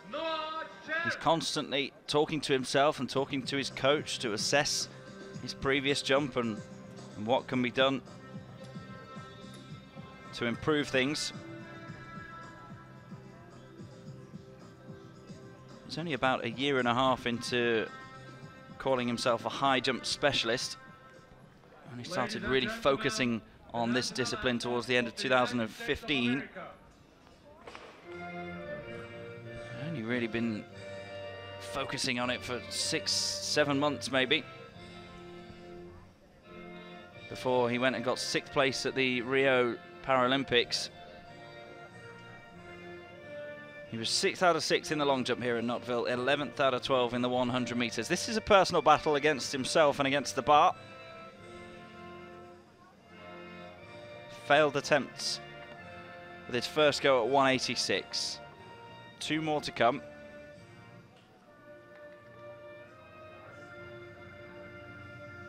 Photographers climbing on tables to get the best vantage point of this. They're anticipating something pretty good here from Becerra dos Santos. The bar's at 186. This is his 2nd attempt. No. Not quite as calamitous as the first, or clattering as the first, but still a failed attempt. 1 more to go in his bid to clear 186.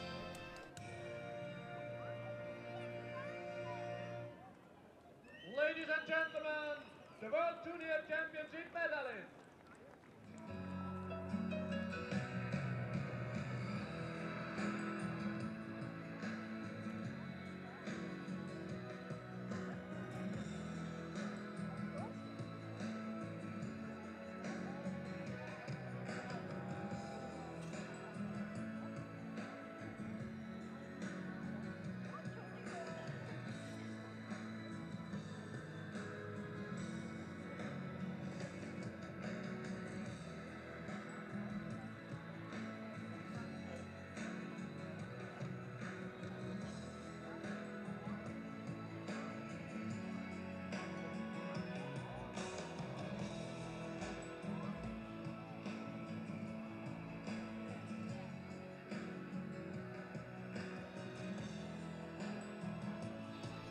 There, some of our officials and volunteers all standing by, waiting in the wings to see if Jose Becerra dos Santos has got 1 more big jump in him.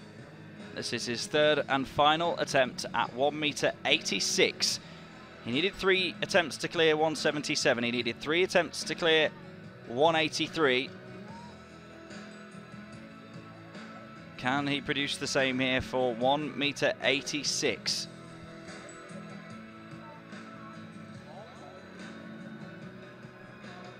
Last chance. Here we go. No, just run out of steam there. You can see he's flat out. Not an awful lot of time to rest between his jumps. So he doesn't manage to clear 186. 183 at the 3rd attempt is the best that Jose Becerra dos Santos can manage. A very good performance there from him. It's a non-medal event in that men's high jump, 42 to 47 under 20s. Here we see, just couldn't generate the pace or the power after grueling physical exertion that he'd already put into this event.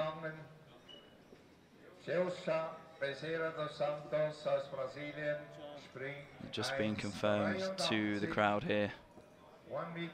1m83 was the clearance there for Jose Becerra dos Santos.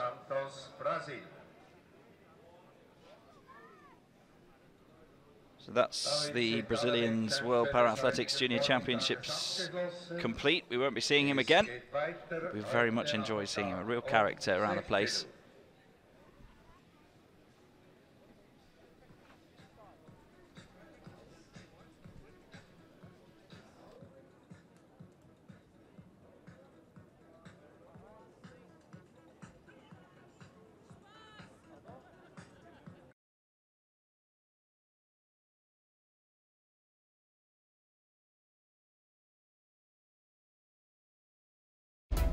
Do you sometimes wish your life was more exciting?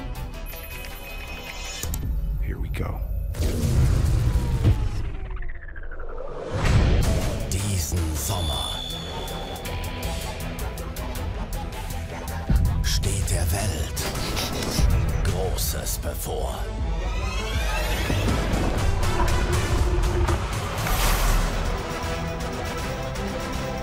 Der Allianz Tag des Kinos. Am 3. September nur 5 Franken pro Ticket.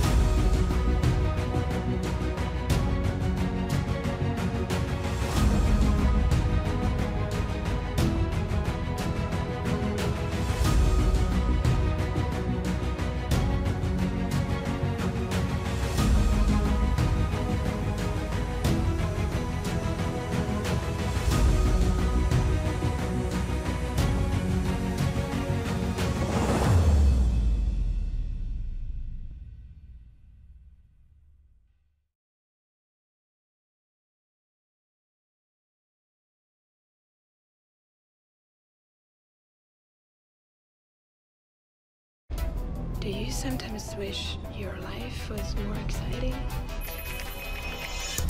Here we go. Diesen Sommer steht der Welt Großes bevor.